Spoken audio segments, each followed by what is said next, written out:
Hello students, welcome to Panchajanya IAS. ನಾನು ನವೀನ್ ಕುಮಾರ್. ಇವತ್ತಿನ the Hindu ಪತ್ರಿಕೆಯ ವಿಶ್ಲೇಷಣೆಗೆ ನಿಮ್ಗೆಲ್ರಿಗೂ ಸ್ವಾಗತ. ಮೊದಲನೇದಾಗಿ ಪ್ರಕಟಣೆ. ಮೇ 1ರಿಂದ ಪಾಂಚಜನ್ಯ ಐಎಎಸ್ ನ ಹೊಸ ಬ್ಯಾಚ್ ಆರಂಭ ಆಗ್ತಾ ಇದೆ. ಆಸಕ್ತಿ ಇರುವವರು ಡಿಸ್ಕ್ರಿಪ್ಷನ್ ಅಲ್ಲಿ ಕೊಟ್ಟಿರುವ ನಂಬರ್ ಅನ್ನು ಅಥವಾ ಸ್ಕ್ರೀನ್ ಮೇಲೆ ಕಾಣಿಸ್ತಾ ಇರುವ ನಂಬರ್ ಅನ್ನ ಕಾಂಟ್ಯಾಕ್ಟ್ ಮಾಡಿ ಹೆಚ್ಚಿನ ಮಾಹಿತಿಯನ್ನು ಪಡ್ಕೊಳ್ಬಹುದು. ಉತ್ತಮ ಗುಣಮಟ್ಟದ ಕೋಚಿಂಗ್ ಕನ್ನಡ ಹಾಗೂ ಇಂಗ್ಲಿಷ್ ನಲ್ಲಿ 2 ಭಾಷೆಯಲ್ಲಿ ದೊರೆತಾ ಇದೆ. ಹೆಚ್ಚಿನ ವಿವರಗಳಿಗಾಗಿ ನಂಬರ್ ಅನ್ನು ಕಾಂಟ್ಯಾಕ್ಟ್ ಮಾಡಿ. ಇವತ್ತಿನ ಮೊದಲನೇ ವಿಷಯ, ನಾವು ನಿನ್ನೆ ನೋಡಿದ್ವಿ ಟೆರರಿಸ್ಟ್ ಅಟ್ಯಾಕ್ ನ ಬಗ್ಗೆ ನೋಡಿದ್ವಲ್ವಾ. ಅದಕ್ಕೆ ಸಂಬಂಧಪಟ್ಟ ಹಾಗೆ ಸರ್ಕಾರ ಏನ್ ಮಾಡ್ತಾ ಇದೆ, terror hit India passes Indus pact with Pak. ಈಗ ಭಾರತ ಸರ್ಕಾರ ಕೆಲವು ನಿರ್ಧಾರಗಳನ್ನ ಕೈಗೊಳ್ತಾ ಇದೆ. Indus water treaty suspended. ಪಾಕಿಸ್ತಾನದ ಜೊತೆ ನಮ್ಮ ಸಿಂಧು ನದಿಯ ಜಲ ಒಪ್ಪಂದ ಇತ್ತು, ಅದೀಗ ರದ್ದಾಗಿದೆ. India has passed 1960 Indus Water Treaty with Pakistan after the Pahalgam terror attack that killed 26 people. This is to pressure Pakistan to stop supporting cross-border terrorism. ಪಾಕಿಸ್ತಾನದ ಜೊತೆಗಿನ ಸಿಂಧು ನದಿ ಜಲ ಒಪ್ಪಂದಕ್ಕೆ ನಾವು ವಿರಾಮನ ನೀಡಿದ್ದೇವೆ. ಯಾಕೆಂತಂದ್ರೆ ಪಾಕಿಸ್ತಾನ ಗಡಿ ಭಾಗದಲ್ಲಿ ಮತ್ತೆ ಗಡಿ ಆಚೆಗೆ ಭಯೋತ್ಪಾದನೆನ ಬೆಂಬಲಿಸ್ತಾ ಇದೆ. ಅವರಿಗೆ ಮುಖ್ಯವಾಗಿ ಬೇರೆ ಬೇರೆ ಉಪಕರಣಗಳನ್ನ, ವೆಪನ್ಗಳನ್ನ ಪೂರೈಸುವುದನ್ನ ಮಾಡ್ತಾ ಇದೆ. ಹೀಗಾಗಿ ಆ ಒಂದು ಬೆಂಬಲವನ್ನು ನಿಲ್ಲಿಸಬೇಕು ಅನ್ನುವಂತಹ ಒತ್ತಡವನ್ನು ಹೇರಲಿಕ್ಕೆ ನಾವು ಕ್ರಮಗಳನ್ನು ಕೈಗೊಳ್ತಾ ಇದ್ದೇವೆ. ಅದರಲ್ಲಿ ಈ ಒಂದು ಒಪ್ಪಂದವನ್ನು ರದ್ದು ಮಾಡಿದ್ದು ಸಹ ಒಂದು. Tight and visa and border rules. ಅದೇ ರೀತಿ ವೀಸಾ ಮತ್ತು ಗಡಿ ನಿಯಮಗಳನ್ನ ಇನ್ನಷ್ಟು ಬಿಗಿಗೊಳಿಸಿದ್ದೇವೆ. The Attari border, Attari Wagah border ಅಂತ ನೀವು ಕೇಳಿರಬಹುದು. ರಿಪಬ್ಲಿಕ್ ಡೇ ಟೈಮ್ ನಲ್ಲಿ ಬೇರೆ ಬೇರೆ ಸೆಲೆಬ್ರೇಷನ್ ಎಲ್ಲ ಆಗ್ತಾ ಇರುತ್ತೆ, ನೀವು ನೋಡಿರಬಹುದು ಆ ಒಂದು ವಿಡಿಯೋವನ್ನ. Attari border check post is closed immediately. ಅಲ್ಲಿನ ಚೆಕ್ ಪೋಸ್ಟ್ ಅನ್ನು ತಕ್ಷಣನೇ ಮುಚ್ಚಲಾಗಿದೆ. Pakistani nationals in India with visas must return by May 1. ಭಾರತದಲ್ಲಿ ಇರುವಂತಹ ಪಾಕಿಸ್ತಾನಿ ಪ್ರಜೆಗಳು ಅಂತಂದ್ರೆ ಭಾರತದಲ್ಲಿ ವೀಸಾ ಹೊಂದಿರುವಂತಹ ಅಲ್ಲಿನ ಪ್ರಜೆಗಳು May 1 ಒಳಗೆ ಅವರ ದೇಶಕ್ಕೆ ಹಿಂತಿರುಗಬೇಕು. Also visas under the SAARC scheme for Pakistan are cancelled. SAARC ಯೋಜನೆ ಅಡಿಯಲ್ಲಿ ಸಹ ಕೆಲವೊಂದು ವೀಸಾಗಳನ್ನ ನಾವು ನೀಡ್ತಾ ಇದ್ವಿ, ಅದನ್ನ ಇನ್ನು ಮೇಲೆ ನೀಡೋದಿಲ್ಲ ಅಂತ ನಾವು ಆ ಯೋಜನೆಯನ್ನ, ವೀಸಾಗಳನ್ನ ರದ್ದುಗೊಳಿಸಿದ್ದೇವೆ. Diplomatic staff cut. ಅದೇ ರೀತಿ ಎರಡು ದೇಶಗಳು, ಇಂಡಿಯಾ ಮತ್ತೆ ಪಾಕಿಸ್ತಾನ ಅಂತ ಇಟ್ಕೊಂಡ್ರೆ, ನಡುವೆ ಮಾತುಕತೆನ ನಡೆಸಲಿಕ್ಕೆ ರಾಯಭಾರಿಗಳಿರ್ತಾರೆ, ರಾಜತಾಂತ್ರಿಕ ಸಿಬ್ಬಂದಿಗಳಿರ್ತಾರೆ. ಆ ಸಿಬ್ಬಂದಿಗಳ ಸಂಖ್ಯೆಯನ್ನು ಕಡಿತಗೊಳಿಸಿದ್ದೇವೆ. India and Pakistan will reduce their diplomatic staff in each other countries. Military advisers are sent back and total staff strength will be reduced from 55 to 30 by May 1, 2025. ಅಂತಂದ್ರೆ ಎರಡು ದೇಶಗಳಲ್ಲಿ ಪರಸ್ಪರ ರಾಜತಾಂತ್ರಿಕ ಸಿಬ್ಬಂದಿಗಳು, ಆಫೀಸರ್ಗಳೆಲ್ಲ ಇರ್ತಾರಲ್ವಾ, ಅವರ ಸಂಖ್ಯೆಯನ್ನು ಕಡಿಮೆ ಮಾಡ್ತಾ ಇದ್ದಾರೆ. ಮತ್ತೆ ಮಿಲಿಟರಿ ಸಲಹೆಗಾರರನ್ನ ವಾಪಸ್ ಕಳಿಸ್ತಾ ಇದ್ದೇವೆ. ಇದೇ ರೀತಿ ಈ ಒಂದು ಒಟ್ಟು ಸಿಬ್ಬಂದಿಗಳನ್ನ, ಆಫೀಸರ್ಗಳ ಸಂಖ್ಯೆಯನ್ನ 55ರಿಂದ 30ಕ್ಕೆ ಇಳಿಸಲಾಗುತ್ತೆ. ಯಾವಾಗ? May 1 ಒಳಗೆ. ಇಷ್ಟು ಮುಖ್ಯವಾಗಿ ಈಗ ಸರ್ಕಾರ ಕೈಗೊಂಡಿರುವ ಕೆಲವು ಕ್ರಮಗಳು. ಮುಂದಿನ ದಿನಗಳಲ್ಲಿ ನೋಡ್ಬೇಕು ಏನ್ ಮಾಡ್ತಾರೆ ಅಂತ. ಆರ್ಮಿ ಅಥವಾ ಬೇರೆ ಬೇರೆ ಮಿಲಿಟರಿ ಆಪರೇಷನ್ ಸಹ ನಡೆಯುವ ಸಾಧ್ಯತೆಗಳಿರುತ್ತೆ. ಇದಾದ ನಂತರ ಮುಂದಿನ ವಿಷಯ, ministry introduces new competency based curricula for 10 health care professions. ಅಂದ್ರೆ ಹೆಲ್ತ್ ಗೆ ಸಂಬಂಧಪಟ್ಟಂತ ವಿಷಯ. New curricula for health care professions. Union health ministry, ಕೇಂದ್ರ ಆರೋಗ್ಯ ಸಚಿವಾಲಯ ಇದೆಯಲ್ವಾ, ಅದು ಏನ್ ಮಾಡ್ತಾ ಇದೆ ಅಂತಂದ್ರೆ, ಲಾಂಚಿಂಗ್ ನ್ಯೂ ಟ್ರೈನಿಂಗ್ ಕೋರ್ಸಸ್. ಹೊಸ ಹೊಸ ತರಬೇತಿ ಪಠ್ಯಕ್ರಮಗಳನ್ನ ರೂಪಿಸ್ತಾ ಇದೆ ಫಾರ್ 10 ಹೆಲ್ತ್ ಕೇರ್ ಪ್ರೊಫೆಷನಲ್ಸ್. ಸುಮಾರು 10 ಆರೋಗ್ಯ ರಕ್ಷಣೆಗೆ ಸಂಬಂಧಪಟ್ಟಂತ ವೃತ್ತಿಗಳಿಗೆ ಹೊಸ ತರಬೇತಿ ಕೋರ್ಸ್ಗಳನ್ನು ಪ್ರಾರಂಭಿಸ್ತಾ ಇದೆ. ಉದಾಹರಣೆಗೆ ಫಿಸಿಯೋಥೆರಪಿ, ನ್ಯೂಟ್ರಿಷನ್, ಆಪ್ಟೋಮೆಟ್ರಿ ಅಂತಂದ್ರೆ ಕಣ್ಣಿಗೆ ಸಂಬಂಧಪಟ್ಟಿದ್ದು, ಮತ್ತೆ ಹೀಗೆ ಹಲವಾರು 10 ವಿಭಾಗಗಳಿಗೆ ಹೊಸ ಪಠ್ಯಕ್ರಮ. This courses aim to make professionals well trained and globally competitive. ಯಾಕೆ ಇದನ್ನು ತರ್ತಾ ಇದ್ದಾರೆ ಅಂತಂದ್ರೆ, ಮೊದಲನೇದು ಪ್ರೊಫೆಷನಲ್ಗಳಿಗೆ, ಬೇರೆ ಬೇರೆ ವೃತ್ತಿಪರರಿಗೆ ಉತ್ತಮ ಗುಣಮಟ್ಟದ ಟ್ರೈನಿಂಗ್ ಸಿಗಬೇಕು, ತರಬೇತಿ ಸಿಗಬೇಕು.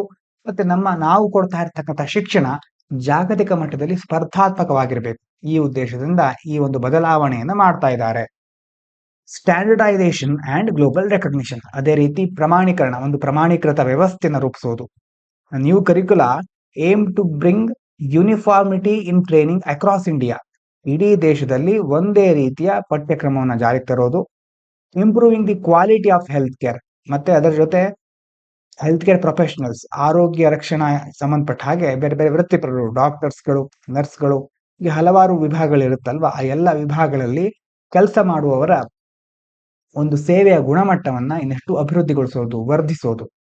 This will help align education with industry needs and enhance career opportunities and recognition for healthcare workers. ಇದರಿಂದ ಏನಾಗುತ್ತೆ ಅಂತಂದ್ರೆ ಮೊದಲನೇದಾಗಿ ಏನು ಅವಶ್ಯಕತೆ ಇದೆಯೋ ಉದ್ಯಮಕ್ಕೆ, ಈಗ ಒಂದು ಹೆಲ್ತ್ ಇಂಡಸ್ಟ್ರಿ ಅಂತ ಇದೆ ಅಂತಂದ್ರೆ ಅದೊಂದು ಉದ್ಯಮವನ್ನ ಜಾಯ್ನ್ ಆಗ್ಬೇಕು ಅಂತಾದ್ರೆ ಅದಕ್ಕೆ ಬೇಕಾಗಿರೋ ಸ್ಕಿಲ್ ಅನ್ನ ಹೊಂದಿರಬೇಕು.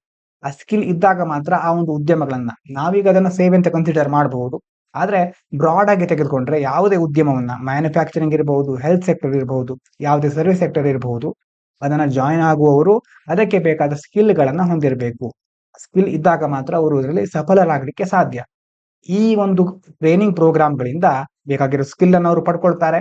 ಎಜುಕೇಶನ್ ಅಲ್ಲಿ ಏನ್ ಗ್ಯಾಪ್ ಇರ್ತಿತ್ತೋ, ಮೊದಲು ಏನೇನು ಅವರು ಕಲ್ತಿರ್ಲಿಲ್ವೋ ಅದೆಲ್ಲ ಈಗ ಫುಲ್ ಆಗತ್ತೆ. ಆ ರೀತಿ ಮುಂದಿನ ದಿನಗಳಲ್ಲಿ ಅವರು ಅದನ್ನ ಪ್ರಾಯೋಗಿಕವಾಗಿ ಅಳವಡಿಸ್ಕೊಳ್ಳಿಕ್ಕೆ ಸಾಧ್ಯ ಆಗುತ್ತೆ. ಇದರಿಂದಾಗಿ ಒಳ್ಳೊಳ್ಳೆ ಆಪರ್ಚುನಿಟಿ, ಕರಿಯರ್ ಆಪ್ಷನ್, ಮುಖ್ಯವಾಗಿ ಬೇರೆ ಬೇರೆ ಆಪ್ಷನ್ಗಳು, ಕರಿಯರ್ ಆಪ್ಷನ್ಗಳು ಜಾಸ್ತಿ ಆಗುತ್ತೆ. ಅದೇ ರೀತಿ ಹೆಲ್ತ್ ಕೇರ್ ವರ್ಕರ್ಗಳಿಗೆ ಒಳ್ಳೆ ರೆಕಾಗ್ನಿಷನ್ ಸಿಗಲಿಕ್ಕೆ ಸಹ ಸಾಧ್ಯ ಆಗುತ್ತೆ. ಮುಂದಿನ ವಿಷಯ, study reports lipids also guide evolution, not just DNA proteins. Lipids are not just fatty packing. ವಿಜ್ಞಾನಿಗಳು ಏನ್ ಅನ್ಕೊಂಡಿದ್ರು ಅಂತಂದ್ರೆ, scientist use to think lipids fats in cell. Lipids ಅಂತಂದ್ರೆ ಈಗ ಸೆಲ್ಗಳಲ್ಲಿ, ಜೀವಕೋಶಗಳಲ್ಲಿ ಇರುವಂತಹ ಒಂದು ಕೊಬ್ಬಿನ ಅಂಶ ಅಂತ ಸೈಂಟಿಸ್ಟ್ಗಳು ಮೊದಲಿಂದ ಥಿಂಕ್ ಮಾಡ್ತಾ ಇದ್ರು. ಆದ್ರೆ ಅಷ್ಟೇ ಅಲ್ಲ, they are just there to hold protein. ಸೈಂಟಿಸ್ಟ್ಗಳು ಅಂದ್ಕೊಂಡಿದ್ದು ಸೆಲ್ಗಳಲ್ಲಿ ಕೊಬ್ಬಿನ ಅಂಶ ಇರುತ್ತೆ, ಆ ಕೊಬ್ಬಿನಲ್ಲಿ ಪ್ರೋಟೀನ್ಗಳನ್ನ ಹಿಡಿದಿಟ್ಕೊಳ್ಳುತ್ತವೆ ಈ ಲಿಪಿಡ್ಗಳು ಅಂತ ಸೈಂಟಿಸ್ಟ್ಗಳು ಅಂದ್ಕೊಂಡಿದ್ರು. ಬಟ್ ನ್ಯೂ ಸ್ಟಡಿ, ಹೊಸ ಸ್ಟಡಿ ಏನ್ ಹೇಳ್ತಾ ಇದೆ ಅಂತಂದ್ರೆ, it shows lipids also play an important role in how cells work and even in evolution. ಆದ್ರೆ ಹೊಸ ಅಧ್ಯಯನದ ಪ್ರಕಾರ ಈ ಲಿಪಿಡ್ಗಳು ಈ ಜೀವಕೋಶ ಹೇಗೆ ಕಾರ್ಯನಿರ್ವಹಿಸ್ತಾ ಇದೆ ಮತ್ತೆ ಹೇಗೆ ವಿಕಾಸ ಆಗುತ್ತೆ ಅನ್ನೋದ್ರ ಮೇಲೂ ಸಹ ಲಿಪಿಡ್ಗಳು ತುಂಬಾ ಇಂಪಾರ್ಟೆಂಟ್, ಅಲ್ಲೂ ಸಹ ಪ್ರಮುಖ ಪಾತ್ರವನ್ನ ವಹಿಸುತ್ತವೆ. They help decide which proteins can work in cell. ಒಂದು ಜೀವಕೋಶದಲ್ಲಿ ಯಾವ ಪ್ರೋಟೀನ್ಗಳು ವರ್ಕ್ ಆಗಬೇಕು ಅನ್ನೋದನ್ನ ಡಿಸೈಡ್ ಮಾಡ್ಲಿಕ್ಕೆ ಈ ಲಿಪಿಡ್ಗಳು ಹೆಲ್ಪ್ ಮಾಡುತ್ತವೆ. ಲಿಪಿಡ್ಸ್ ಅಂಡ್ ಪ್ರೋಟೀನ್ಸ್ ಇವಾಲ್ವ್ ಅಂತಂದ್ರೆ ಒಂದೇ ಸಾರಿ ವಿಕಸನಗೊಳಿಸು, ಸಹ ವಿಕಸನ ಅಂತ ಹೇಳಬಹುದು. Study found that certain proteins only work properly with specific types of lipid. ಕೆಲವೊಂದು ಪ್ರೋಟೀನ್ಗಳು ಸರಿಯಾಗಿ ಕಾರ್ಯನಿರ್ವಹಿಸಬೇಕು ಅಂತಂದ್ರೆ ಅದಕ್ಕೆ ಸರಿಯಾದ ಲಿಪಿಡ್ಗಳಿರ್ಬೇಕು. For example, plant and human lipids are different. ಸಸ್ಯಗಳಲ್ಲಿ ಇರುವಂತಹ ಲಿಪಿಡ್ಗಳಿರ್ಬಹುದು ಮತ್ತೆ ಪ್ರಾಣಿಗಳಲ್ಲಿ ಇರೋದು ಎರಡು different. And the proteins don't mix well. ಹಾಗಾಗಿ ಎರಡು ಪ್ರಾಣಿಗಳದ್ದು ಮತ್ತೆ ಸಸ್ಯಗಳ ನಡುವಿನ ಪ್ರೋಟೀನ್ಗಳು ಮಿಕ್ಸ್ ಆಗೋದಿಲ್ಲ. This means lipids and proteins have likely evolve together over time. ಪ್ರೋಟೀನ್ಗಳು ಡಿಫರೆಂಟ್ ಇದೆ, ಹಾಗಾಗಿ ಲಿಪಿಡ್ಗಳು ಸಹ ಡಿಫರೆಂಟ್ ಆಗಿರೋದ್ರಿಂದ ಎರಡು ಬೇರೆ ಬೇರೆ ಟೈಮ್ ನಲ್ಲಿ ಬೇರೆ ಬೇರೆ ರೀತಿಯಲ್ಲಿ ಇವಾಲ್ವ್ ಆಗಿದೆ, ಯಾವ್ದ್ಯಾವ್ದು ಪ್ರಾಣಿಗಳದ್ದು ಮತ್ತೆ ಸಸ್ಯಗಳದ್ದು. ಇನ್ನು ಒಂದೇ ಪ್ರಾಣಿಯ ಒಳಗೆ, ಉದಾಹರಣೆಗೆ ಮನುಷ್ಯರೊಳಗೆ ಲಿಪಿಡ್ ಮತ್ತೆ ಪ್ರೋಟೀನ್ಗಳು ಒಟ್ಟಾಗಿ ಡೆವಲಪ್ ಆಗಿರಬಹುದು. ಪ್ರಾಣಿಗಳಿಗೆ ಬಗ್ಗೆ ಸಂಬಂಧಪಟ್ಟ ಹಾಗೆ, ಸಸ್ಯಗಳ ಸಂಬಂಧಪಟ್ಟ ಹಾಗೆ ಡಿಫರೆಂಟ್ ಇದೆ. ಆದ್ರೆ ನಮ್ಮ ದೇಹದ ಒಳಗೆ, ನಿಮ್ಗೆ ಅರ್ಥ ಆಗಿರ್ಬೋದು ಅನ್ಕೋತೇನೆ, ಒಂದು ಜೀವಕೋಶದ ಒಳಗೆ ಪ್ರೋಟೀನ್ ಮತ್ತೆ ಲಿಪಿಡ್ಗಳು ಒಟ್ಟಾಗಿ ಇವಾಲ್ವ್ ಆಗಿರಬಹುದು ಅಂತ ಅಷ್ಟನ್ನು ನೆನ್ಪಿಟ್ಕೊಳ್ಳಿ. ಅಂತಂದ್ರೆ ಇವಾಲ್ವ್ ಅಂತಂದ್ರೆ ಏನು, ಒಂದೇ ಸಾರಿ ಡೆವಲಪ್ ಆಗಿದೆ, ಹಾಗಾಗಿ ಒಂದಕ್ಕೊಂದು ಕನೆಕ್ಷನ್ ಇಟ್ಕೊಂಡಿರುತ್ತವೆ. New way to study health and evolution. ಹಾಗಾಗಿ ಈಗ ಸೈಂಟಿಸ್ಟ್ಗಳಿಗೆ ಒಂದು ಹೊಸ ದಾರಿ ಸಿಗ್ತಾ ಇದೆ. Lipids may affect not just evolution, but also health issues like how medicines work or how diseases enter our cells. ಈಗ ಲಿಪಿಡ್ಗಳ ಮೂಲಕ ನಾವೇನ್ ಮಾಡಬಹುದು, ಎವಲ್ಯೂಷನ್ ಮಾತ್ರ ಅಲ್ಲ, ಬೇರೆ ಬೇರೆ ಆರೋಗ್ಯ ಸಮಸ್ಯೆಗಳನ್ನ, ಹೇಗೆ ಮೆಡಿಸಿನ್ಗಳು ವರ್ಕ್ ಆಗುತ್ತವೆ ಮತ್ತೆ ನಮ್ಮ ದೇಹಕ್ಕೆ ರೋಗ ಹೇಗೆ ಬರುತ್ತೆ ಅನ್ನೋದನ್ನ ನಾವು ಫೈಂಡ್ ಔಟ್ ಮಾಡ್ಲಿಕ್ಕೆ ಇದು ಸಹಾಯ ಆಗಬಹುದು. But because lipids are complex, we need better tools to study them in detail. ಅಂತಂದ್ರೆ ಲಿಪಿಡ್ಗಳು ಈಸಿಯಾಗಿ ಸ್ಟಡಿ ಮಾಡ್ಕೊಳ್ಳಿಕ್ಕೆ ಆಗೋದಿಲ್ಲ. ಸ್ಟಡಿ ಮಾಡ್ಲಿಕ್ಕೆ ಒಳ್ಳೊಳ್ಳೆ ಸಾಧನಗಳು ಬೇಕು, ತಂತ್ರಜ್ಞಾನಗಳನ್ನ ಯೂಸ್ ಮಾಡ್ಕೊಳ್ಬೇಕಾಗತ್ತೆ. ಅದೆಲ್ಲ ಇದ್ದಾಗ ಇನ್ನಷ್ಟು ಚೆನ್ನಾಗಿ ನಾವು ಸ್ಟಡಿ ಮಾಡಬಹುದು ಅನ್ನೋದು ಈ ಆರ್ಟಿಕಲ್ನ ಸಾರಾಂಶ. ಇದಾದ್ಮೇಲೆ ಯುನಿಟಿ ಅಂಡ್ ರಿಸಾಲ್ವ್, ಇದು ಟೆರರ್ ಅಟ್ಯಾಕ್ಗೆ ಸಂಬಂಧಪಟ್ಟಿದ್ದು. ಕೆಳಗಡೆ ಟಾಕಿಂಗ್ ಮೋಡ್, US ಉಪಾಧ್ಯಕ್ಷರು ನಮ್ಮ ದೇಶಕ್ಕೆ ಬಂದಿದ್ದಾರಲ್ವಾ, ಅದಕ್ಕೋಸ್ಕರ ಏನಾಗ್ತಾ ಇದೆ ಅದಕ್ಕೆ ಸಂಬಂಧಪಟ್ಟಾಗೆ ಅನ್ನೋದು ಎರಡನೇದರಲ್ಲಿ ಹೇಳ್ತಾ ಇದ್ದಾರೆ. ಮೊದಲನೇದು, terror attack in Kashmir is big tragedy. ನಿಮ್ಗೆ ಇದ್ರ ಬಗ್ಗೆ ಗೊತ್ತಿದೆ, ಆದ್ರೂ ಒಂದ್ಸಾರಿ 26 ಪೀಪಲ್ ಮೋಸ್ಟ್ಲಿ ಟೂರಿಸ್ಟ್, ಹೆಚ್ಚಾಗಿ ಅಲ್ಲಿ ಸಾವನ್ನಪ್ಪಿದವರು ಪ್ರವಾಸಿಗರು. They are killed by terrorist in Pahalgam, Kashmir. It shocked the whole country and showed how dangerous cross border terrorism still is. ಗಡಿ ಭಾಗದಲ್ಲಿ ಆಗ್ತಾ ಇರುವಂತಹ ಭಯೋತ್ಪಾದಕತೆಯಿಂದ ಎಷ್ಟು ಜನ ಇನ್ನೂ ಸಹ ಸಾವನ್ನಪ್ತಾ ಇದ್ದಾರೆ, ಎಷ್ಟು ಗಂಭೀರವಾದ ಸಮಸ್ಯೆ ಇದು ಅಂತ ಈ ಮೂಲಕ ನಾವು ತಿಳ್ಕೊಳ್ಬಹುದು. India needs to stay united. ಹಾಗೆ ಭಾರತ ಒಗ್ಗಟ್ಟಿನಿಂದ ಇರಬೇಕು. During such tough times it's important that people of all religions and regions stay together. ಇಂತಹ ಕಠಿಣ ಸಂದರ್ಭಗಳಲ್ಲಿ ಎಲ್ಲ ಧರ್ಮಗಳು ಮತ್ತು ಎಲ್ಲ ಪ್ರದೇಶಗಳು ಒಗ್ಗಟ್ಟಾಗಿರ್ಬೇಕು. Unity among Indians is the strongest answer to terrorism.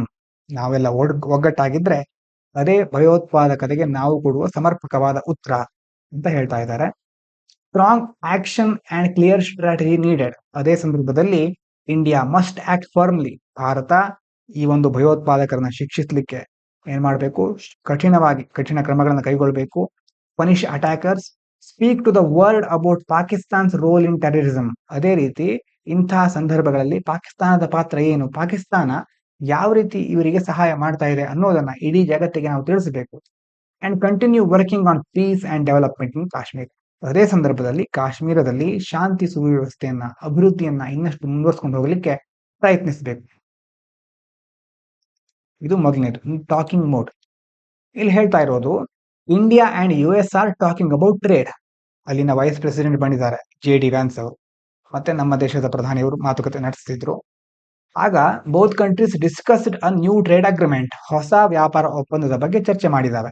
But India must be strong in these talks. ಆದ್ರೆ ಇಂಥ ಮಾತುಕತೆಗಳು ಬಂದಾಗ ಭಾರತ ಇನ್ನಷ್ಟು ದೃಢವಾಗಿರ್ಬೇಕು. Especially because the US wants more access to Indian markets like for dairy and farm products. America ಮುಖ್ಯವಾಗಿ ಅಲ್ಲಿನ ಉತ್ಪನ್ನಗಳಿಗೆ ಭಾರತದಲ್ಲಿ ಒಳ್ಳೆ ಮಾರುಕಟ್ಟೆ ಇದೆ ಅನ್ನೋದನ್ನ ಕಂಡುಕೊಂಡಿದೆ. ಹಾಗಾಗಿ ಹೆಚ್ಚೆಚ್ಚು ಇಲ್ಲಿಗೆ ಕಳಿಸ್ಲಿಕ್ಕೆ, ಇಲ್ಲಿಯ ಒಂದು ರೂಲ್ಸ್ ಅಂಡ್ ರೆಗ್ಯುಲೇಷನ್ ಗಳನ್ನ ತನಗೆ ಬೇಕಾದ ರೀತಿ ಮಾರ್ಪಾಟ್ ಮಾಡ್ಕೊಳ್ಳಿಕ್ಕೆ ಪ್ರಯತ್ನ ಮಾಡ್ತಾ ಇರುತ್ತೆ. ಇಂಥ ಮಾತುಕತೆಗಳು ನಡೆದಾಗ ಭಾರತ ಸಹ ತನ್ನ ಧ್ವನಿಯನ್ನ ಸಹ ರೂಪಿಸಿಕೊಳ್ಳಿಕ್ಕೆ ಪ್ರಯತ್ನ ಮಾಡಬೇಕು. India has concerns to issues like high US tariffs. ಒಂದ್ ಕಡೆ ಇಂಪೋರ್ಟ್ ಟ್ಯಾಕ್ಸ್ ಅನ್ನು ಅವರು ಜಾಸ್ತಿ ಮಾಡ್ತಾ ಇದ್ದಾರೆ. ಸ್ಟೂಡೆಂಟ್ ವೀಸಾ ಪ್ರಾಬ್ಲಮ್ ಬಗ್ಗೆ ಡಿಸ್ಕಸ್ ಮಾಡಿದ್ದೇವೆ. And restriction on Indian exports for not clearly addressed. ಇನ್ನು ಇಂಡಿಯನ್ ಎಕ್ಸ್ಪೋರ್ಟ್ ಮೇಲೆ ಕೆಲವೊಂದು ರೆಸ್ಟ್ರಿಕ್ಷನ್ ಇದೆ, ಅದರ ಬಗ್ಗೆ ಯಾವುದೇ ಮಾತುಕತೆಯಲ್ಲಿ ಚರ್ಚೆ ಆಗಿಲ್ಲ, ಇದರಲ್ಲಿ ಚರ್ಚೆ ಮಾಡಿಲ್ಲ ಅವರು. India should speak up more about it's side, not just listen. ಇಂಥ ಮಾತುಕತೆ ಆದಾಗ ಅವ್ರೇನ್ ಹೇಳ್ತಾರೋ ಬರೀ ಕೇಳಿಸ್ಕೊಳ್ಳೋದು ಮಾತ್ರ ಅಲ್ಲ, ನಾವು ನಮಗೇನ್ ಬೇಕು ಅನ್ನೋದನ್ನ ಸ್ಪಷ್ಟವಾಗಿ ತಿಳಿಸಬೇಕು. Deals should be fair and balanced. ಹಾಗಾಗಿ ಯಾವುದೇ ಒಂದು ಒಪ್ಪಂದಗಳು ನ್ಯಾಯಯುತವಾಗಿರ್ಬೇಕು, ಸಮತೋಲಿತವಾಗಿರ್ಬೇಕು. ಎರಡೂ ಕಡೆ ಅದಕ್ಕೆ, ಎರಡು ದೇಶಗಳಿಗೆ ಅದರಿಂದ ಉಪಯೋಗಗಳು ಇರಬೇಕು. The US wants India to change some rules like nuclear liability law and buy more oil and weapons. US ಏನ್ ಅಂದ್ಕೊಳ್ತಾ ಇದೆ, ನೀವು ಆ ನ್ಯೂಕ್ಲಿಯರ್ ಲಯಬಿಲಿಟಿ ಲಾ ಚೇಂಜ್ ಮಾಡಿ. ಇನ್ನೇ ಹೇಳಿದ್ದೆ ಅದ್ರ ಬಗ್ಗೆ. ಮೊದಲೆಲ್ಲ ಆ ಒಂದು ಬೇರೆ ದೇಶಗಳಿಂದ ನ್ಯೂಕ್ಲಿಯರ್ ರಿಲೇಟೆಡ್ ಆಗಿ ಯಾವುದೇ ಆಮದು ಮಾಡ್ಕೊಳ್ಬೇಕಾಗಿದ್ರು, ಅಲ್ಲಿನ ಕೆಲವು ಇಂಧನಗಳನ್ನ ತರಿಸ್ಕೊಳ್ಬೇಕಾಗಿದ್ರು, ನಾವು ತುಂಬಾ ರೆಸ್ಟ್ರಿಕ್ಷನ್ ಅನ್ನ ಹಾಕಿದ್ವಿ. ಆದ್ರೆ ಈಗ ಆ ರೆಸ್ಟ್ರಿಕ್ಷನ್ ಅನ್ನ ಸಡಿಲಗೊಳಿಸ್ತಾ ಬಂದಿದ್ದೇವೆ.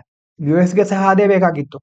ಮತ್ತೆ ಅದೇ ಅದರ ಉದ್ದೇಶ ಏನಂತಂದ್ರೆ, ಭಾರತ ಹೆಚ್ಚು ಆಯಿಲ್ ಮತ್ತೆ ವೆಪನ್ ಅನ್ನ, ಯುದ್ಧ ಸಾಮಗ್ರಿಗಳನ್ನ ಅಮೆರಿಕದಿಂದ ಖರೀದಿಸಬೇಕು ಅನ್ನೋದು ಅದರ ಉದ್ದೇಶ. ಆದ್ರೆ ಬಟ್ ಇಂಡಿಯಾ ಶುಡ್ ಆಸ್ಕ್, ಈ ಸಂದರ್ಭದಲ್ಲಿ ಭಾರತ ಕೇಳಬೇಕು, what are we getting return. ನಾವಿಷ್ಟೆಲ್ಲ ಮಾಡಿದ್ದೇವೆ, ನಮಗೇನು ಪ್ರತಿಯಾಗಿ ಬದಲಾಗಿ ಏನು ಕೊಡ್ತೀರಾ ನೀವು, ಇದೆಲ್ಲ ನಾವು ಮಾಡಿದೇವಲ್ವಾ ನಿಮ್ಗೆ ಸಹಕಾರವನ್ನ, ಇದ್ರ ಬದಲು ನಮ್ಗೇನ್ ಸಿಗುತ್ತೆ ಅನ್ನೋದನ್ನ ಭಾರತ ಕೇಳಬೇಕು. It's time to negotiate smartly, not just agree silently. ಸುಮ್ಮನೆ ಎಲ್ಲದಕ್ಕೂ ತಲೆಯಾಡ್ಸ್ತಾ ಕೂರೋದಲ್ಲ, ನಮಗೆ ಬೇಕಾದನ್ನ ಸಹ ಹೇಳಿ ಸಮರ್ಪಕವಾಗಿ ಮಾತುಕತೆನ ನಡೆಸಬೇಕು. ಚಾಣಾಕ್ಷತೆಯಿಂದ ನಾವು ಇದನ್ನ ಮುಂದುವರ್ಸ್ಕೊಂಡು ಹೋಗ್ಬೇಕು ಅನ್ನೋದು ಈ ಆರ್ಟಿಕಲ್ನ ಸಾರಾಂಶ. ಇದಾದ ನಂತರ ಎಡಿಟೋರಿಯಲ್ ಇದೆ, ಮೇಲ್ಗಡೆ ಬರೋಣ. ಇಲ್ಲಿ ಇದಾಗಿದೆ. Next, responding to the terror attack in Pahalgam. ನಾವು ಮೊದಲೇ ನೋಡಿದ ಹಾಗೆ ಅದರ ಬಗ್ಗೆ ಸಂಬಂಧಪಟ್ಟಂತ ವಿಷಯ, ಟೆರರ್ ಅಟ್ಯಾಕ್ ನ ಬಗ್ಗೆ ಇವರೇನ್ ಹೇಳ್ತಾರೆ ಅಂತ ನೋಡ್ಬಿಡೋಣ. Attack was not random, it was planned to send a message. ಇದೇನು ಆಕಸ್ಮಿಕ ದಾಳಿ ಅಲ್ಲ, ಭಾರತ ಸರ್ಕಾರಕ್ಕೆ ಕೆಲವೊಂದು ಸಂದೇಶವನ್ನ ಕಳಿಸ್ಲಿಕ್ಕೆ ಇವರು ಯೋಜಿಸಿದ್ರು. Pahalgam terror attack was done with a clear goal to scare people, create chaos and ruin Kashmir image as a peaceful tourist place. ಅವರ ಮುಖ್ಯ ಉದ್ದೇಶ ಜನರನ್ನ ಹೆದರಿಸೋದು, ಅವ್ಯವಸ್ಥೆನ ಸೃಷ್ಟಿ ಮಾಡೋದು, ಭಾರತ ಸರ್ಕಾರಕ್ಕೆ ಭಯ ಹುಟ್ಟಿಸೋದು, ಮತ್ತೆ ಅದೇ ರೀತಿ ಶಾಂತಿಯುತ ಪ್ರವಾಸಿ ಸ್ಥಳವಾಗಿರುವ ಕಾಶ್ಮೀರದ ಸ್ಥಿತಿಗತಿಯನ್ನು ಹಾಳು ಮಾಡೋದು ಅನ್ನೋದು ಅವರ ಉದ್ದೇಶ ಆಗಿತ್ತು. It was also meant to send a political message during a time international attention was on India. ಜಾಗತಿಕ ಮಟ್ಟದಲ್ಲಿ ಭಾರತದ ಮೇಲೆ ಬಹಳಷ್ಟು ದೇಶಗಳು ಈಗ ಕಣ್ಣಿಡ್ತಾ ಇವೆ, ಅಂತಂದ್ರೆ ಭಾರತದ ಪಾತ್ರ ಬಹಳ ಮುಖ್ಯ ಆಗಿದೆ. ಈ ಸಂದರ್ಭದಲ್ಲಿ ಒಂದು ಪೊಲಿಟಿಕಲ್ ಮೆಸೇಜ್ ಅನ್ನ ಕಳಿಸ್ಲಿಕ್ಕೆ ಸಹ ಅವರು ಉದ್ದೇಶವನ್ನ ಇಟ್ಕೊಂಡಿದ್ರು. There was a failure in intelligence and security. ಅಂತಂದ್ರೆ ಇಲ್ಲಿ ಇನ್ನೊಂದು ವಿಷಯ ಏನಂತಂದ್ರೆ ಗುಪ್ತಚರ ಮತ್ತೆ ಭದ್ರತಾ ವೈಫಲ್ಯ ಸಹ ಆಗಿದೆ. Despite being a popular tourist spot and close to the Amarnath route, ಅಮರ್ನಾಥಕ್ಕೆ ಹೋಗುವ ದಾರಿಯ ಹತ್ತಿರದಲ್ಲೇ ಇದೆ ಇದು, ಮತ್ತೆ ಪ್ರಸಿದ್ಧವಾದ ಪ್ರವಾಸಿ ತಾಣ ಆಗಿದ್ರು ಸಹ ಏನಾಗಿದೆ, ಸೆಕ್ಯೂರಿಟಿ ವಾಸ್ ನಾಟ್ ಸ್ಟ್ರಾಂಗ್, ಭದ್ರತೆ ಬಲವಾಗಿರಲಿಲ್ಲ. This show that drones, surveillance systems and forces were not alert enough to stop the attack. ಅಂದ್ರೆ ಇದರ ಅರ್ಥ ಡ್ರೋನು ಮತ್ತು ಬೇರೆ ಬೇರೆ ಕಣ್ಗಾವಲು ವ್ಯವಸ್ಥೆಗಳಿರುತ್ತೆ, ಮತ್ತೆ ನಮ್ಮ ಪಡೆಗಳು ದಾಳಿಯನ್ನ ತಡೆಯಲು ಸಾಕಷ್ಟು ಜಾಗರೂಕರಾಗಿರ್ಲಿಲ್ಲ ಅಂತ ಇವರು ಹೇಳ್ತಾ ಇದ್ದಾರೆ. ಹಾಗಾದ್ರೆ India needs a strong and long term plan to stop such attacks. ನಮಗೆ ಇಂತಹ ದಾಳಿಗಳನ್ನು ನಿಲ್ಲಿಸಲಿಕ್ಕೆ ಒಂದು ಸ್ಟ್ರಾಂಗ್ ಆಗಿರುವಂತದ್ದು, ಬಲವಾದಂಥದ್ದು, ಮತ್ತೆ ಲಾಂಗ್ ಟರ್ಮ್, ಒಂದೆರಡು ಅಟ್ಯಾಕ್ ಆದ ತಕ್ಷಣ ರಿಪ್ಲೈ ಮಾಡೋದಲ್ಲ, ಅಂತಂದ್ರೆ ಅದು ಪ್ರತಿ ಅಟ್ಯಾಕ್ ಮಾಡೋ ಬದಲು, ಕೌಂಟರ್ ಅಟ್ಯಾಕ್ ಮಾಡೋ ಬದಲು ನಾವು ಲಾಂಗ್ ಟರ್ಮ್ ಯೋಚನೆ ಮಾಡಬೇಕು, ದೀರ್ಘಕಾಲಿಕವಾಗಿ ಯೋಚನೆ ಮಾಡಬೇಕು. Just reacting with anger is not enough. ಕೋಪದಿಂದ ಪ್ರತಿಕ್ರಿಯೆ ನೀಡೋದು ಮಾತ್ರ ಅಲ್ಲ, India must show it serious by using intelligence, diplomacy and strategic pressure on Pakistan which support these terror groups. ಮುಖ್ಯವಾಗಿ ಇಂತಹ ಭಯೋತ್ಪಾದಕ ಗುಂಪುಗಳನ್ನ ಬೆಂಬಲಿಸ್ತಾ ಇರುವಂತಹ ಪಾಕಿಸ್ತಾನದ ಮೇಲೆ ಗುಪ್ತಚರ ವ್ಯವಸ್ಥೆಯನ್ನ, ರಾಜತಾಂತ್ರಿಕತೆ ಮತ್ತೆ ನಮ್ಮ ಬೇರೆ ಬೇರೆ ಸ್ಟ್ರಾಟಜಿಕ್ ಪ್ರೆಷರ್, ಕಾರ್ಯತಂತ್ರದ ಒತ್ತಡಗಳನ್ನ ಬಳಸಿಕೊಂಡು ಭಾರತ ಇಂಥ ಘಟನೆಗಳನ್ನ ಸಹಿಸೋದಿಲ್ಲ, ಇದನ್ನ ಗಂಭೀರವಾಗಿ ಪರಿಗಣಿಸ್ತೇವೆ ಅಂತ ನಾವು ತೋರಿಸಬೇಕು. Kashmiris are not terrorist. ಕಾಶ್ಮೀರದವರೆಲ್ಲ ಟೆರರಿಸ್ಟ್ಗಳಲ್ಲ. They want peace and progress. ಅಲ್ಲಿನ ಸಾಮಾನ್ಯ ಜನರು ಶಾಂತಿ ಮತ್ತೆ ಸುವ್ಯವಸ್ಥೆಯನ್ನ, ಅಭಿವೃದ್ಧಿಯನ್ನ ಬಯಸ್ತಾ ಇದ್ದಾರೆ. Blaming all Kashmir is wrong. ಎಲ್ಲ ಕಾಶ್ಮೀರಿಯರನ್ನ ನಾವು ಬ್ಲೇಮ್ ಮಾಡೋದು ಸರಿಯಲ್ಲ. Most young people in Kashmir want jobs. ಎಷ್ಟೋ ಯುವಕರಿಗೆ ಅಲ್ಲಿ ಉದ್ಯೋಗ ಬೇಕಾಗಿದೆ, ಎಜುಕೇಶನ್ ಬೇಕಾಗಿದೆ, ಶಿಕ್ಷಣ ಬೇಕು, ಅಂಡ್ ಪೀಸ್ಫುಲ್ ಲೈಫ್, ಒಂದು ಶಾಂತಿಯಿಂದ ಬದುಕಲಿಕ್ಕೆ ಅವರಿಗೆ ಅವಕಾಶವನ್ನು ಹುಡುಕ್ತಾ ಇದ್ದಾರೆ. India must support them through development, not fear. ಹಾಗಾಗಿ ಸರ್ಕಾರ ಅವರಿಗೆ ಭಯದಿಂದ ದೂರಗೊಳಿಸಿ ಅಭಿವೃದ್ಧಿಯ ಕಡೆ ಅವರನ್ನ ಕೊಂಡೊಯ್ಯಬೇಕು ಅಂತ ಇದರಲ್ಲಿ ಹೇಳ್ತಾ ಇದ್ದಾರೆ. ಇದಾದ ನಂತರ ಮುಂದೆ what beauty pageants tell us about power and priorities. ಈಗ ಕೆಲವೊಂದು ಸ್ಪರ್ಧೆಗಳಾಗುತ್ತೆ, ಮಿಸ್ ವರ್ಲ್ಡ್, ಮಿಸ್ ಯೂನಿವರ್ಸ್, ಇಂತಹ ಸೌಂದರ್ಯ ಸ್ಪರ್ಧೆಗಳ ಬಗ್ಗೆ ಇವರು ಹೇಳ್ತಾ ಇದ್ದಾರೆ.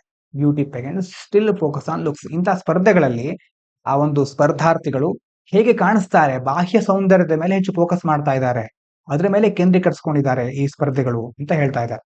ಸ್ಪರ್ಧೆಗಳೆಲ್ಲ ಹೊರಗಿನ ಬಾಹ್ಯ ಸೌಂದರ್ಯದ ಮೇಲೆ ಫೋಕಸ್ ಮಾಡ್ತಾ ಇವೆ. Even though they talk about empowerment, beauty contest like Miss World still judge women mostly by their appearance. ಈಗ ಜಗತ್ತಿನಲ್ಲಿ ಬೇರೆ ಬೇರೆ ಕಡೆ ಎಲ್ಲ ಮಹಿಳಾ ಸಬಲೀಕರಣದ ಬಗ್ಗೆ ಮಾತನಾಡ್ತಾ ಇರ್ತಾರೆ, ಅದರಿಂದ ಸೌಂದರ್ಯ ಸ್ಪರ್ಧೆಗಳು ಬಂದಾಗ ಅವರ ದೈಹಿಕ ಸೌಂದರ್ಯದಿಂದ ಅವರನ್ನ ನಿರ್ಣಯಿಸ್ತಾರೆ. Which supports old fashion ideas about beauty. ಅಂತಂದ್ರೆ ಹಿಂದಿನಿಂದ ಬಂದಂತಹ ನೋಡ್ಲಿಕ್ಕೆ ಯಾರು ಸುಂದರವಾಗಿರ್ತಾರೋ ಅವರೇ ಶ್ರೇಷ್ಠ ಅನ್ನುವಂತಹ ಹಳೆಯ ವ್ಯಾಲ್ಯೂವನ್ನೇ ಇವರು ಮುಂದುವರ್ಸ್ಕೊಂಡು ಬಂದಿದ್ದಾರೆ. Some see them as opportunities. ಕೆಲವರಿಗೆ ಇದು ಅವಕಾಶಗಳಾಗಿರ್ಬಹುದು. For example, many women especially in countries like India taking part in these contest that brings fame, career chances and platform to speak on issues even if it come with limits. ಅಂತಂದ್ರೆ ಕೆಲವು ಮಹಿಳೆಯರಿಗೆ ಇದು ಒಳ್ಳೆ ಅವಕಾಶ ಆಗಿರಬಹುದು. ಅದರಲ್ಲೂ ಭಾರತದಲ್ಲಿ ಈ ಸ್ಪರ್ಧೆಗಳಲ್ಲಿ ಭಾಗವಹಿಸೋದ್ರಿಂದ ಖ್ಯಾತಿ ಸಿಗುತ್ತೆ, ಮತ್ತೆ ಕರಿಯರ್ ಆಪ್ಷನ್ಗಳು, ಮುಂದೆ ಬೇರೆ ಬೇರೆ ವೃತ್ತಿಯಲ್ಲಿ ಜಾಯಿನ್ ಆಗ್ಲಿಕ್ಕೆ ಅವಕಾಶಗಳು ಸಿಗಬಹುದು, ತಮ್ಮ ಕೆಲವು ಸಮಸ್ಯೆಗಳ ಬಗ್ಗೆ ಮಾತನಾಡ್ಲಿಕ್ಕೆ ಒಂದು ವೇದಿಕೆ ಸಹ ಸಿಗಬಹುದು. ಆದ್ರೆ ಇದರಲ್ಲೂ ಸಹ ಕೆಲವು ಲಿಮಿಟ್ಗಳಿರುತ್ತೆ, ಮಿತಿಗಳು ಇರುತ್ತೆ. Government priorities are questioned. ಅದೇ ಸಂದರ್ಭದಲ್ಲಿ people are asking why government are spending money on beauty shows instead of solving real problems like women's safety, jobs and education. ಸರ್ಕಾರ ಇಂಥ ಸೌಂದರ್ಯ ಪ್ರದರ್ಶನಗಳಿಗೆ ಯಾಕೆ ಹಣ ಖರ್ಚು ಮಾಡ್ತಾ ಇದೆ? ಅದರ ಬದಲು ಸುರಕ್ಷತೆ, ಉದ್ಯೋಗ ಮತ್ತೆ ಶಿಕ್ಷಣದಂತಹ ನಿಜವಾದ ಸಮಸ್ಯೆಗಳಿದೆಯಲ್ವಾ, ಅದ್ರ ಮೇಲೆ ಫೋಕಸ್ ಮಾಡ್ಬೇಕಲ್ವಾ ಅಂತ ಜನರು ಕೇಳ್ತಾ ಇದ್ದಾರೆ. So true empowerment means more. ನಿಜವಾದ ಸಬಲೀಕರಣ ಅಂತಂದ್ರೆ ಇಷ್ಟೇ ಅಲ್ಲ, real progress for women should mean having dignity, safety and equal chances in daily life. ಅಂತಂದ್ರೆ ಸೌಂದರ್ಯ ಹೇಗೆ ಇರ್ಲಿ, ಯಾವ ಸ್ಥಿತಿಗತಿಯಲ್ಲಿ ಇರ್ಲಿ, ಯಾವುದೇ ಜಾತಿಯಿಂದ ಅವರು ಬಂದಿರ್ಲಿ, ಅವರಿಗೆ ಘನತೆಯಿಂದ ಬದುಕಲಿಕ್ಕೆ ಅವಕಾಶ ಸಿಗೋದು, ಸುರಕ್ಷಿತವಾದ ಜೀವನವನ್ನು ನಡೆಸೋದು, ಮತ್ತೆ ಎಲ್ಲಾ ಪ್ರದೇಶಗಳಲ್ಲಿ ಎಲ್ಲಾ ಕ್ಷೇತ್ರಗಳಲ್ಲಿ ಸಮಾನ ಅವಕಾಶ ಸಿಗೋದು, ಇದು ನಿಜವಾದ ಪ್ರಗತಿ. ವೇದಿಕೆ ಮೇಲೆ ನಡೆಯೋದು ಮತ್ತು ಸೌಂದರ್ಯಕ್ಕಾಗಿ ಗುರುತಿಸಲ್ಪಡೋದು ಮಾತ್ರ ಪ್ರಗತಿ ಅಲ್ಲ ಅಂತ ಇದರಲ್ಲಿ ಹೇಳ್ತಾ ಇದ್ದಾರೆ. ಇದಾದ ನಂತರ ಮುಂದೆ ಟ್ರಾನ್ಸ್ ಸ್ಕೆಪ್ಟಿಕ್ ಆರ್ಗ್ಯುಮೆಂಟ್ಸ್ ಆರ್ ಇನ್ಕೊಹರೆಂಟ್. ಇದರಲ್ಲಿ ಯುಕೆ ಅವರು ಯುನೈಟೆಡ್ ಕಿಂಗ್ಡಮ್ ಅಲ್ಲಿ ಹೊಸ ಲಾಗಳ ಬಗ್ಗೆ, ಅಲ್ಲಿನ ಕೆಲವೊಂದು ಕಾನೂನುಗಳ ಬಗ್ಗೆ ಚರ್ಚೆ ಮಾಡಿದ್ದಾರೆ. ಯುಕೆ ರೂಲಿಂಗ್ ಲಿಮಿಟ್ಸ್ ಟ್ರಾನ್ಸ್ ರೈಟ್ಸ್. ಟ್ರಾನ್ಸ್ ಅಂತಂದ್ರೆ ತೃತೀಯ ಲಿಂಗಿಗಳು, ಮಂಗಳಮುಖಿಯರು ಅಂತ ಕೆಲವರು, ಅಲ್ಲಿ ಬೇರೆ ಬೇರೆ ವಿಧಗಳಿರುತ್ತೆ. LGBTQ ಕಮ್ಯುನಿಟಿ ಅಂತ ನೀವು ಹೇಳಿರಬಹುದು, ಲೆಸ್ಬಿಯನ್, ಗೇ, ಟ್ರಾನ್ಸ್ಜೆಂಡರ್, ಈ ರೀತಿ ಕೆಲವೊಂದು ಬರುತ್ತೆ. ಅದರಲ್ಲಿ ಕ್ವೀರ್ ಅಂತ ಇನ್ನೊಂದಿದೆ ಅಲ್ವಾ, ಬೈಸೆಕ್ಷುವಲ್ ಅಂತ ಇನ್ನೊಂದು ಬರುತ್ತೆ. ಹೀಗೆ ಟ್ರಾನ್ಸ್ಜೆಂಡರ್ ಪೀಪಲ್ಗಳು ಸಹ ಇದರಲ್ಲಿ ಬರ್ತಾರೆ. ತೃತೀಯ ಲಿಂಗಿಗಳಿಗೆ ಸಂಬಂಧಿಸಿದ ಹಾಗೆ ಅವರಿಗೆ ಇರುವಂತ ಕೆಲವು ಹಕ್ಕುಗಳನ್ನ ಯುಕೆಯಲ್ಲಿ ಒಂದು ತೀರ್ಪು ಅದನ್ನ ಮಿತಿಗೊಳಿಸ್ತಾ ಇದೆ. ಏನಂತಂದ್ರೆ UK supreme court said trans women are not legally women under the equality act. ಸಮಾನತೆಯ ಹಕ್ಕಿನ ಅಡಿಯಲ್ಲಿ ಈಗ ತೃತೀಯ ಲಿಂಗಿ ಮಹಿಳೆಯರು ಇರ್ತಾರಲ್ವಾ, ಇವರು ಕಾನೂನುಬದ್ಧವಾಗಿ ಮಹಿಳೆಯರೇ ಅಲ್ಲ ಅಂತ ಹೇಳ್ತಾ ಇದೆ. This reduces their protection and goes against earlier laws that supported trans identity. ಮೊದಲೆಲ್ಲ ಅವರಿಗೆ ರಕ್ಷಣೆ ಸಿಗ್ತಾ ಇತ್ತು, ಈಗ ರಕ್ಷಣೆ ಕಡಿಮೆ ಆಗುತ್ತೆ ಈ ಒಂದು ಲಾದಿಂದಾಗಿ, ಈ ಒಂದು ತೀರ್ಪಿನಿಂದಾಗಿ. ಮತ್ತೆ ಅವ್ರನ್ನ ಯಾವ ರೀತಿ ಅವ್ರನ್ನ ಐಡೆಂಟಿಫೈ ಮಾಡೋದು ಅನ್ನೋದ್ರ ಬಗ್ಗೆ ಕೆಲವು ಗೊಂದಲಗಳು ಕ್ರಿಯೇಟ್ ಆಗುತ್ತೆ. Trans exclusion is linked to far right ideas. ಅಂತಂದ್ರೆ ಇದರನ್ನ ತೃತೀಯ ಲಿಂಗಿಯರನ್ನ ಹೊರಗಡೆ ಇಡೋದು ಈ ಬಲಪಂಥೀಯ ವಿಚಾರಗಳಿಗೆ ಸಂಬಂಧಿಸ್ತಾ ಇದೆ ಅಂತ ಹೇಳ್ತಾ ಇದ್ದಾರೆ. Some people, even those who call themselves feminist, ಕೆಲವರು ತಮ್ಮನ್ನ ಮಹಿಳಾವಾದಿಗಳು, ಸ್ತ್ರೀವಾದಿಗಳು ಅಂತ ಕರೆದುಕೊಳ್ತಾರೆ. They also support this ruling using arguments about safety and common sense. ಅವರ ಪ್ರಕಾರ ಏನು ಸುರಕ್ಷತೆ ಮತ್ತೆ ಸಾಮಾನ್ಯ ಜ್ಞಾನ ಅಂತಂದ್ರೆ ಟ್ರಾನ್ಸ್ಜೆಂಡರ್ ಅಂತಂದ್ರೆ ಇದು ಸರಿಯಾದ ಅಲ್ಲ ಅಂತ ಬೇರೆ ಬೇರೆ ಅವರು ಕಾರಣಗಳನ್ನ ಕೊಟ್ಟು ಇದನ್ನ, ಈ ಒಂದು ಆರ್ಗ್ಯುಮೆಂಟ್ ಇತ್ತಲ್ವಾ ಮೇಲ್ಗಡೆ ಕೋರ್ಟ್ ಕೊಟ್ಟಿರೋದು, ತೃತೀಯ ಲಿಂಗಿ ಮಹಿಳೆಯರು ಸಮಾನರಲ್ಲ ಅಂತ, ಅದನ್ನ ಅವರು ಬೆಂಬಲಿಸ್ತಾ ಇದ್ದಾರೆ. But these ideas are often rooted in fear and the same far-right thinking that spread hate against minorities. ಆದ್ರೆ ಇದರಲ್ಲಿ ಮುಖ್ಯವಾಗಿ ಅಲ್ಪಸಂಖ್ಯಾತರ ವಿರುದ್ಧ ದ್ವೇಷವನ್ನ ಹರಡ್ತಾ ಇರುವಂತಹ ಚಿಂತನೆಗಳು ಮುಖ್ಯ ಆಗಿದೆ. ಅವರಿಗೆ ಆ ಒಂದು ಚಿಂತನೆ ಇಟ್ಕೊಂಡು ಇದನ್ನೆಲ್ಲ ಮಾಡ್ತಾ ಇದ್ದಾರೆ. Science support gender diversity. ವಿಜ್ಞಾನದ ಪ್ರಕಾರ ಲಿಂಗ ವೈವಿಧ್ಯತೆ ಒಂದು ಮೇಲ್ ಫಿಮೇಲ್ ಮಾತ್ರ ಅಲ್ಲ, LGBT ಕಮ್ಯುನಿಟಿ ಎಲ್ಲರೂ ಸಹ ಪ್ರಕೃತಿಯಲ್ಲಿ ಸಹಜವಾಗಿರ್ತಾರೆ ಅಂತ ಸೈನ್ಸ್ ಹೇಳುತ್ತೆ. ಕೆಲವರು ಏನ್ ಹೇಳ್ತಾರೆ ಅಂತಂದ್ರೆ, ಇಲ್ಲಿ ನೋಡಿ, many people use science to reject trans identities. ಕೆಲವರ ಪ್ರಕಾರ ಇವ್ರು ಹೇಳೋದು, ಕೆಲವರು ವಿಜ್ಞಾನವನ್ನ ಬಳಸ್ಕೊಂಡು ಈ ಒಂದು ತೃತೀಯ ಲಿಂಗಿಗಳನ್ನ ತಿರಸ್ಕರಿಸ್ತಾ ಇರ್ತಾರೆ. But real science shows that gender and biology are complex. ಆದ್ರೆ ನಿಜವಾಗ್ಲೂ ವಿಜ್ಞಾನವನ್ನ ಅಧ್ಯಯನ ಮಾಡಿದವರು ಈ ಒಂದು ಲಿಂಗಕ್ಕೆ ಸಂಬಂಧಪಟ್ಟಂತ ಇಶ್ಯೂಗಳು ಮತ್ತೆ ಬಯಾಲಜಿ ತುಂಬಾ ಕಾಂಪ್ಲೆಕ್ಸ್ ಆಗಿರುತ್ತೆ, ಅಷ್ಟು ಸುಲಭವಾಗಿ ನಾವು ತೀರ್ಮಾನಕ್ಕೆ ಬರ್ಲಿಕ್ಕೆ ಸಾಧ್ಯ ಆಗೋದಿಲ್ಲ. Things like hormones, chromosomes and brain structure vary, proving that gender is not just male or female. ನಮ್ಮ ದೇಹದಲ್ಲಿ ಹಲವಾರು ಸಂಕೀರ್ಣವಾದ ವ್ಯವಸ್ಥೆಗಳು ನಡೀತಾ ಇರುತ್ತೆ ಒಂದೇ ಸಾರಿ.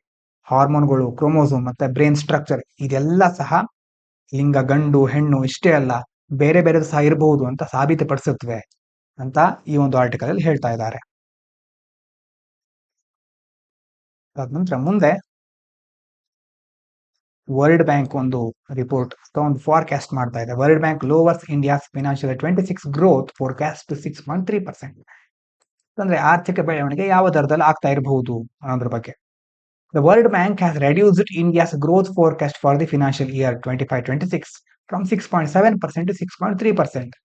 ಮೊದಲು ವರ್ಲ್ಡ್ ಬ್ಯಾಂಕ್ ಪ್ರಕಾರ ಭಾರತದ ಈ ವರ್ಷದ ಆರ್ಥಿಕ ಬೆಳವಣಿಗೆಯ ದರ 6.7 ಇರಬಹುದು ಅಂತ ಹೇಳಿದ್ರು, ಈಗ ಅದು 6.3ಕ್ಕೆ ಕುಸಿತಿದೆ. ಇಷ್ಟು ಕಡಿಮೆ ಆಗಬಹುದು ಅಂತ ಇನ್ನೊಂದ್ಸಾರಿ ಅವರು ಹೇಳ್ತಾ ಇದ್ದಾರೆ. This is mainly due to global economic challenges and uncertainty in government policies affecting the economy. ಮುಖ್ಯವಾಗಿ ಕಾರಣ ಏನು ಅಂತಂದ್ರೆ, ಒಂದು ಜಾಗತಿಕ ಮಟ್ಟದಲ್ಲಿ ಇರುವಂತಹ ಆರ್ಥಿಕ ಸವಾಲುಗಳು, ಟ್ಯಾರಿಫ್ಗಳಿರುತ್ತೆ, ಆ ಕಡೆ ಕೆಲವೊಂದ್ ಕಡೆ ಯುದ್ಧಗಳು ನಡೀತಾ ಇರುತ್ತೆ, ಸರ್ಕಾರದ ಕೆಲವು ನೀತಿಗಳಲ್ಲಿ ಬದಲಾವಣೆ ಆಗ್ತಾ ಇರುತ್ತೆ, ಅನಿಶ್ಚಿತತೆ ಇರುತ್ತೆ, ಇದೆಲ್ಲ ಇದಕ್ಕೆ ಕಾರಣ. ಸ್ಲೋ ಗ್ರೋತ್ ಇನ್ ಇನ್ವೆಸ್ಟ್ಮೆಂಟ್, ಇನ್ನೊಂದು ಕಾರಣ ಏನಂತಂದ್ರೆ ಹೂಡಿಕೆ ನಿಧಾನಗತಿಯಲ್ಲಿ ಆಗ್ತಾ ಇದೆ. Report says India's growth in the current year 2024-25ರಲ್ಲಿ it was lower than expected because private investment were lower, public capital spending did not meet the government targets. These issues are expected to continue in the next year also. ಅಂದ್ರೆ ಒಂದು ಕಡೆ ಖಾಸಗಿ ಹೂಡಿಕೆಗಳು ಕಡಿಮೆ ಆಗ್ತಾ ಇವೆ, ಮತ್ತೆ ಈ ಕಡೆ ಸರ್ಕಾರದ ಸಾರ್ವಜನಿಕ ಬಂಡವಾಳದ ಖರ್ಚು ಇರುತ್ತಲ್ವಾ, ಅದನ್ನ ಸಹ ಅವರು ಕರೆಕ್ಟ್ ಆಗಿ ಪೂರೈಸಲಿಕ್ಕೆ ಆಗ್ತಾ ಇಲ್ಲ. ಸರ್ಕಾರ ಸರಿ ಕ್ಯಾಪಿಟಲ್ ಸ್ಪೆಂಡಿಂಗ್ ಅನ್ನ ಮಾಡ್ತಾ ಇಲ್ಲ. ಹಾಗಾಗಿ ಬೆಳವಣಿಗೆ ನಿರೀಕ್ಷೆಗಿಂತ ನಿಧಾನ ಆಗಿದೆ. ಇದು ಈ ವರ್ಷ ಸಹ ಮುಂದುವರಿಬಹುದು ಅಂತ ವರ್ಲ್ಡ್ ಬ್ಯಾಂಕ್ ಹೇಳ್ತಾ ಇದೆ. ಇದಾದ ನಂತರ ಒಂದು ಜುಡಿಷಿಯಲ್ ಡೆಸ್ಪಾಟಿಸಮ್ ಅನ್ನೋದ್ರ ಬಗ್ಗೆ ಆರ್ಟಿಕಲ್ ಇದೆ. ಕೆಲವೊಂದು ಸಾರಿ ಇದು ಮೇನ್ಸ್ಗೆ ಬಹಳ ಇಂಪಾರ್ಟೆಂಟ್ ಆಗಬಹುದು. ಈ ಟರ್ಮ್ ಅನ್ನ ಸರಿಯಾಗಿ ನೆನ್ಪಿಟ್ಕೊಳ್ಳಿ. ನ್ಯಾಯಾಂಗದ ನಿರಂಕುಶಾಧಿಕಾರ ಅಂತಂದ್ರೆ ನ್ಯಾಯಾಂಗ ತನಗೆ ಬೇಕಾದ ರೀತಿ ಬೇಕಾದ ಕ್ರಮಗಳನ್ನು ಕೈಗೊಳ್ಳುವುದು. ನೋಡೋಣ ಏನು ಅಂತ. Judicial despotism refers to the idea that judges, especially in the Supreme Court, would abuse their power and make decisions that override the authority of elected bodies like parliament without proper checks and balances. ಅಂತಂದ್ರೆ ಮುಖ್ಯವಾಗಿ supreme court ನಲ್ಲಿ ಇರುವಂತಹ ನ್ಯಾಯಾಧೀಶರು ತಮ್ಮ ಅಧಿಕಾರವನ್ನು ದುರುಪಯೋಗ ಪಡಿಸಿಕೊಂಡು ಯಾವುದೇ ಸರಿಯಾದ ಪರಿಶೀಲನೆಗಳನ್ನ ಮಾಡದೆ ಮತ್ತೆ ಸಮತೋಲನವನ್ನು ಸಾಧಿಸದೆ ಈಗ ಸಂಸತ್ತಿನಲ್ಲಿ ಇರೋರು ಜನರಿಂದ ಆಯ್ಕೆಯಾಗಿರೋರು ಅಂಥ ಚುನಾಯಿತ ಪ್ರತಿನಿಧಿಗಳ ಅಧಿಕಾರವನ್ನ ಅತಿಕ್ರಮಿಸ್ತಾ ಇವೆ. ಅತಿಕ್ರಮಿಸುವ ನಿರ್ಧಾರಗಳನ್ನು ತೆಗೆದುಕೊಳ್ಳುವುದಕ್ಕೆ ಜುಡಿಷಿಯಲ್ ಡೆಸ್ಪಾಟಿಸಮ್ ಅಂತ ಕರೀತಾರೆ. ನ್ಯಾಯಾಂಗದ ನಿರಂಕುಶಾಧಿಕಾರ ಅಂತಂದ್ರೆ ನ್ಯಾಯಾಂಗ ತನ್ನ ಮಿತಿಯನ್ನ ಬಿಟ್ಟು ಬೇರೆ ಕಡೆ ಬಿಯಾಂಡ್ ಇಟ್ಸ್ ಲಿಮಿಟ್ಸ್ ಅಂತ ಹೇಳ್ತೀವಲ್ವಾ, ಮಿತಿಯನ್ನ ಮೀರಿದ ಕೆಲಸಗಳನ್ನ ಮಾಡ್ತಾ ಇದೆ. ಅದರ ಅಧಿಕಾರದಲ್ಲಿ ಇದೆಲ್ಲ ಬರೋದಿಲ್ಲ ಅಂತ ಕೆಲಸಗಳನ್ನ ಮಾಡ್ತಾ ಇದೆ ಅಂತ ಹೇಳ್ತಾರೆ. Some critics believe judiciary has become too powerful and is making decisions that go beyond its constitutional role. ಸಂವಿಧಾನದ ಪ್ರಕಾರ ಅದಕ್ಕೆ ಏನೇನು ಅಧಿಕಾರ ಇರ್ತಿತ್ತೋ ಅದನ್ನು ಮೀರಿದ ಕೆಲವು ನಿರ್ಧಾರಗಳನ್ನ ನ್ಯಾಯಾಂಗ ತೆಗೆದುಕೊಳ್ತಾ ಇದೆ. ಅಂತಂದ್ರೆ ಇಷ್ಟು ಅದಕ್ಕೆ ಪವರ್ ಇರಬಾರ್ದು, ಅಷ್ಟು ಶಕ್ತಿಶಾಲಿ ಆಗಬಾರ್ದು ಅನ್ನೋದು ಕೆಲವರ ಅಭಿಪ್ರಾಯ. ಇನ್ನೊಂದು 2 ಟರ್ಮ್ ಬರುತ್ತೆ ನೋಡಿ, ಜುಡಿಷಿಯಲ್ ರಿವ್ಯೂ ಮತ್ತು ಜುಡಿಷಿಯಲ್ ಆಕ್ಟಿವಿಸಮ್. ರಿವ್ಯೂ ಅಂತಂದ್ರೆ power of courts to strike down laws that violate the constitution. ನ್ಯಾಯಾಂಗ ವಿಮರ್ಶೆ ಮಾಡುತ್ತೆ. ಒಂದು ಲಾ ಬಂದಿದೆ ಅಂತಂದ್ರೆ ಆ ಕಾನೂನು ಆಕ್ಟ್ ಸಂವಿಧಾನಕ್ಕೆ ಬದ್ಧವಾಗಿದೆಯಾ ಅಥವಾ ಸಂವಿಧಾನನ ಉಲ್ಲಂಘಿಸ್ತಾ ಇದೆಯಾ ಅನ್ನೋದನ್ನ ನ್ಯಾಯಾಂಗ ವ್ಯವಸ್ಥೆ ಜುಡಿಷಿಯರಿ ಚೆಕ್ ಮಾಡಿ ಆ ಲಾವನ್ನ ಬೇಕಿದ್ರೆ ತೆಗೆದುಹಾಕುತ್ತೆ ಅಥವಾ ಸರ್ಕಾರಕ್ಕೆ ಬೇರೆ ಬೇರೆ ತಿದ್ದುಕೊಳ್ಳಿಕ್ಕೆ ಸಲಹೆಗಳನ್ನ ಕೊಡುತ್ತೆ. ಇದು ಜುಡಿಷಿಯಲ್ ರಿವ್ಯೂ. ಜುಡಿಷಿಯಲ್ ಆಕ್ಟಿವಿಸಮ್ ಅಂತಂದ್ರೆ while it's necessary part of maintaining democracy, activism refers to situations where judges go beyond reviewing laws and actively involve themselves in policy making. ಅಂತಂದ್ರೆ ಕೇವಲ ರಿವ್ಯೂ ಮಾಡೋದಲ್ಲ, ಪಾಲಿಸಿ ಮೇಕಿಂಗ್ಗೆ ತಾನೇ ಮುಂದೆ ಬಂದು ಕೆಲವು ಆರ್ಡರ್ಗಳನ್ನ ಮಾಡೋದು ಜಡ್ಜಸ್ಗಳು. ಅದಕ್ಕೆ ಜುಡಿಷಿಯಲ್ ಆಕ್ಟಿವಿಸಮ್ ಅಂತ ಕರೀತಾರೆ. ಅಂತಂದ್ರೆ ಸುವೋಮೋಟೋ ಅಂತ ಕೇಸ್ಗಳಂತಿರುತ್ತೆ. ಕೆಲವೊಂದು ಸಾರಿ ನ್ಯಾಯಾಂಗನೇ ಆ ಕೇಸ್ಗಳನ್ನ ತಾನೇ ವಹಿಸಿಕೊಂಡು ಆ ಮೂಲಕ ಸರ್ಕಾರಕ್ಕೆ ಬೇರೆ ಬೇರೆ ಆರ್ಡರ್ಗಳನ್ನ ಕೊಡುತ್ತೆ. ರಿವ್ಯೂ ಅಂತಂದ್ರೆ ಸಂವಿಧಾನಕ್ಕೆ ಸಂಬಂಧಪಟ್ಟಿದ್ದು, ಅಲ್ಲಿ ಏನಾದ್ರೂ ತೊಡಕು ಬರ್ತಾ ಇದೆಯಾ ಅದಕ್ಕೆ ಸಂಬಂಧಪಟ್ಟಿದ್ದು. ಆಕ್ಟಿವಿಸಮ್ ಅಂತಂದ್ರೆ ಎಕ್ಸ್ಟ್ರಾ ತಾನೇ ನ್ಯಾಯಾಂಗ ಮುಂದೆ ಬಂದು ಸರ್ಕಾರಕ್ಕೆ ಬೇರೆ ಬೇರೆ ಆರ್ಡರ್ಗಳನ್ನ ಕೊಡೋದು, ಸರ್ಕಾರಕ್ಕೆ ಕೆಲವು ನಿರ್ಧಾರಗಳನ್ನ ತಿಳಿಸೋದು, ಈ ರೀತಿ ಮಾಡ್ಲೇಬೇಕು ಅಂತ, ಅದೆಲ್ಲ ಆಕ್ಟಿವಿಸಮ್ ಅಲ್ಲಿ ಬರುತ್ತೆ. This can sometimes lead to accusations of overreach or judicial despotism, where courts make decisions that affect governance too deeply. ಇದರಿಂದಾಗಿ ಸರ್ಕಾರದ ಆಡಳಿತದಲ್ಲಿ ಕೆಲವೊಂದು ಸಾರಿ ಬೇರೆ ಬೇರೆ ನಿರ್ಧಾರ ತೆಗೆದುಕೊಳ್ಬೇಕಾದ್ರೆ ತೊಡಕು ಬರುತ್ತೆ, ಕೆಲವೊಂದು ಸಂಕಷ್ಟಗಳು ಎದುರಾಗಬಹುದು ಜನಪ್ರತಿನಿಧಿಗಳಿಗೆ ಅಂತ ಕೆಲವರು ಹೇಳ್ತಾರೆ. ಮತ್ತೆ judicial role and balance of power. ಈ ಆರ್ಟಿಕಲ್ ಏನ್ ಹೇಳ್ತಾ ಇದ್ದಾರೆ ಅಂತಂದ್ರೆ, while the supreme court must hold the government accountable. ಸರ್ಕಾರ ಯಾವುದೇ ನಿರ್ಧಾರಗಳನ್ನ ತೆಗೆದುಕೊಂಡ್ರು, ಯಾವುದೇ ಕಾನೂನುಗಳನ್ನ ಪಾಸ್ ಮಾಡಿದ್ರು ಅದಕ್ಕೆ ಅವರು ಹೊಣೆಗಾರ ಆಗಿರ್ಬೇಕು. ಸರ್ಕಾರ ಅಕೌಂಟೆಬಿಲಿಟಿ ಮೇಂಟೈನ್ ಮಾಡಬೇಕು. It should not take over the governance or act without limits. Complete ಆಗಿ ಎಲ್ಲವನ್ನ ತನ್ನ ಕೈಗೆತ್ಕೊಂಡು ಸರ್ಕಾರ ಹೇಗೆ ನಡೀತಾ ಇದೆ ಅನ್ನೋದನ್ನ ಅವರು ಕರೆಕ್ಟ್ ಆಗಿ ನೋಡ್ಕೊಳ್ತಾ ಇರಬೇಕು. ಇಲ್ಲಿ ಹೇಳ್ತಾ ಇರೋದು ಏನಂತಂದ್ರೆ, ಇಲ್ಲಿ ಯಾವುದು ಸುಪ್ರೀಂ ಕೋರ್ಟ್ ಏನ್ ಮಾಡಬಾರದು, ಆಕ್ಟ್ ವಿತೌಟ್ ಲಿಮಿಟ್ಸ್, ಯಾವುದೇ ಮಿತಿ ಇಲ್ಲದೆ ಕಾರ್ಯಗಳನ್ನ ಮಾಡಬಾರದು. Judges should respect the balance of power between different branches. ನಿನ್ನೆ ಸಹ ಇದನ್ನು ಹೇಳಿದ್ವಿ ಅಲ್ವಾ, ಎಕ್ಸಿಕ್ಯೂಟಿವ್, ಲೆಜಿಸ್ಲೇಟಿವ್ ಅಂಡ್ ಜುಡಿಷಿಯರಿ. ಕಾರ್ಯಾಂಗ, ನ್ಯಾಯಾಂಗ, ಶಾಸಕಾಂಗ ಅಂತ ಇರುತ್ತೆ. 3 ಅಂಗಗಳು. ಆ 3 ಅಂಗಗಳ ನಡುವೆ ಸಮಾನತೆ ಮತ್ತೆ ಸಮತೋಲನ ಕಾಪಾಡ್ಕೊಂಡು ಹೋಗ್ಬೇಕು. They should avoid becoming two powerful as this could undermine democracy and constitutional integrity. ಯಾವುದೇ ಒಂದು ವಿಭಾಗ ತುಂಬಾ ಶಕ್ತಿಶಾಲಿ ಆಗಲಿಕ್ಕೆ ಬಿಡಬಾರದು. ಅವಾಗ ಏನಾಗ್ಬಿಡುತ್ತೆ, ಪ್ರಜಾಪ್ರಭುತ್ವದ ಮೌಲ್ಯಗಳು ಕುಸಿತಗೊಳ್ಳುತ್ತವೆ. ಮತ್ತೆ ಅದೇ ರೀತಿ ಸಂವಿಧಾನದ ಸಮಗ್ರತೆ ಇರುತ್ತಲ್ವಾ, ಸಾಂವಿಧಾನಿಕ ಸಮಗ್ರತೆ, ಇದು ಹಾನಿ ಆಗುತ್ತೆ, ಇದಕ್ಕೆ ಹಾನಿ ಆಗುತ್ತೆ ಅಂತ ಇದರಲ್ಲಿ ಹೇಳಿದ್ದಾರೆ. ಧರ್ಮಗಳನ್ನು ಸರಿಯಾಗಿ ನೋಡ್ಕೊಳ್ಳಿ. ಒಂದು, ಜುಡಿಷಿಯಲ್ ಡೆಸ್ಪಾಟಿಸಮ್, ನ್ಯಾಯಾಂಗ ತನಗೆ ಬೇಕಾದ ರೀತಿಯಲ್ಲಿ ತನ್ನ ಮಿತಿಯನ್ನ ಮೀರಿದ ಕೆಲವು ಕ್ರಮಗಳನ್ನು ಕೈಗೊಳ್ಳೋದು. ರಿವ್ಯೂ ಅಂತಂದ್ರೆ ಸಂವಿಧಾನಕ್ಕೆ ಬದ್ಧ ಆಗಿದೆಯಾ ಇಲ್ವಾ ಅಂತ ನೋಡೋದು. ಆಕ್ಟಿವಿಸಮ್ ಅಂತಂದ್ರೆ ತಾನೇ ಮುಂದೆ ಬಂದು ಕೆಲವು ಆರ್ಡರ್ಗಳನ್ನ ಮಾಡೋದು. ಆಮೇಲೆ ಬ್ಯಾಲೆನ್ಸ್ ಆಫ್ ಪವರ್ ಅಂತಂದ್ರೆ ನ್ಯಾಯಾಂಗ, ರಾಜ್ಯಾಂಗ, ಕಾರ್ಯಾಂಗ, ಶಾಸಕಾಂಗ. ರಾಜ್ಯಾಂಗ ಅಥವಾ ಶಾಸಕಾಂಗ ಸೇಮ್ ಅಂತ ಹೇಳ್ಬಹುದು. ನ್ಯಾಯಾಂಗ, ಕಾರ್ಯಾಂಗ ಅಂತಂದ್ರೆ ಬ್ಯೂರೋಕ್ರಸಿ ಎಲ್ಲ ಬರುತ್ತೆ, ಅದಂತ ಶಾಸಕಾಂಗ. 3 ವಿಭಾಗಗಳು ಸಮತೋಲನದಲ್ಲಿ ಹೋಗ್ತಾ ಇದೆಯಾ ಅನ್ನೋದನ್ನ ಮುಂದುವರ್ಸ್ಕೊಂಡು ಹೋಗೋದು, ಅದನ್ನ ಸರಿಯಾಗಿ ಮೇಲ್ವಿಚಾರಣೆ ಮಾಡೋದು. ಇದಾದ ನಂತರ ಮುಂದೆ, Trump says Ukraine peace deal is very close, slams Zelensky stands. Trump ಅವರು ಇದಾದ ನಂತರ ಇಲ್ಲೊಂದು ಬೇರೆ ಆರ್ಟಿಕಲ್ ಇತ್ತು ಅನ್ಸುತ್ತೆ ನೋಡಿ. ಟ್ರಂಪ್ ಅವರು ಏನ್ ಹೇಳ್ತಾ ಇದ್ದಾರೆ ಅಂತಂದ್ರೆ, US ಸಂಬಂಧಪಟ್ಟ ಹಾಗೆ ಪೀಸ್ ಡೀಲ್ಗಳು ಅಂತಂದ್ರೆ ಈಗ ಶಾಂತಿಗಾಗಿ ಬೇರೆ ಬೇರೆ ಮಾತುಕತೆ ನಡೀತಾ ಇದೆ ಅಲ್ವಾ, ಆ ಮಾತುಕತೆಗಳು ಈಗ ಬೇಗ ಮುಗಿಬಹುದು ಅಂತಂದ್ರೆ ತಕ್ಷಣ ಇನ್ನು ಕೆಲವೇ ದಿನಗಳಲ್ಲಿ ನಾವು ಶಾಂತಿನ ಸ್ಥಾಪನೆ ಮಾಡಬಹುದು ಅಂತ ಅವ್ರು ಹೇಳ್ತಾ ಇದ್ದಾರೆ. ಇನ್ನೊಂದು ಆರ್ಟಿಕಲ್ ಇತ್ತು, ಇಲ್ಲಿ ಆಡ್ ಮಾಡಲಿಲ್ಲ ಅನ್ಸುತ್ತೆ, ಟ್ರಂಪ್ ಅವರು ಹೇಳಿದ್ದು ಇಲ್ಲಿದೆ, ಅದ್ರ ಬಗ್ಗೆ ವಿವರಣೆಯನ್ನು ಕೊಟ್ಟಿದ್ದೇನೆ. No plan to fire the Fed chief ಅಂತಂದ್ರೆ ಈಗ ನಮ್ಮ ದೇಶದಲ್ಲಿ ರಿಸರ್ವ್ ಬ್ಯಾಂಕ್ ಇದೆ ಅಲ್ವಾ, ಅಲ್ಲಿ ಅದೇ ರೀತಿ ಅಮೆರಿಕದಲ್ಲಿ ಫೆಡರಲ್ ಬ್ಯಾಂಕ್ ಇದೆ, ಅದರ ಮುಖ್ಯಸ್ಥರನ್ನ ವಜಾಗೊಳಿಸುವ ಬಗ್ಗೆ ಯಾವುದೇ ಯೋಜನೆ ಇಲ್ಲ ಎಂದು ಟ್ರಂಪ್ ಅವರು ಹೇಳಿದ್ದಾರೆ. Donald Trump said he has no intention of firing Jerome Powell, chair of the US Federal Reserve. Despite criticizing him earlier, he also expressed interest in lowering interest rates to help the economy.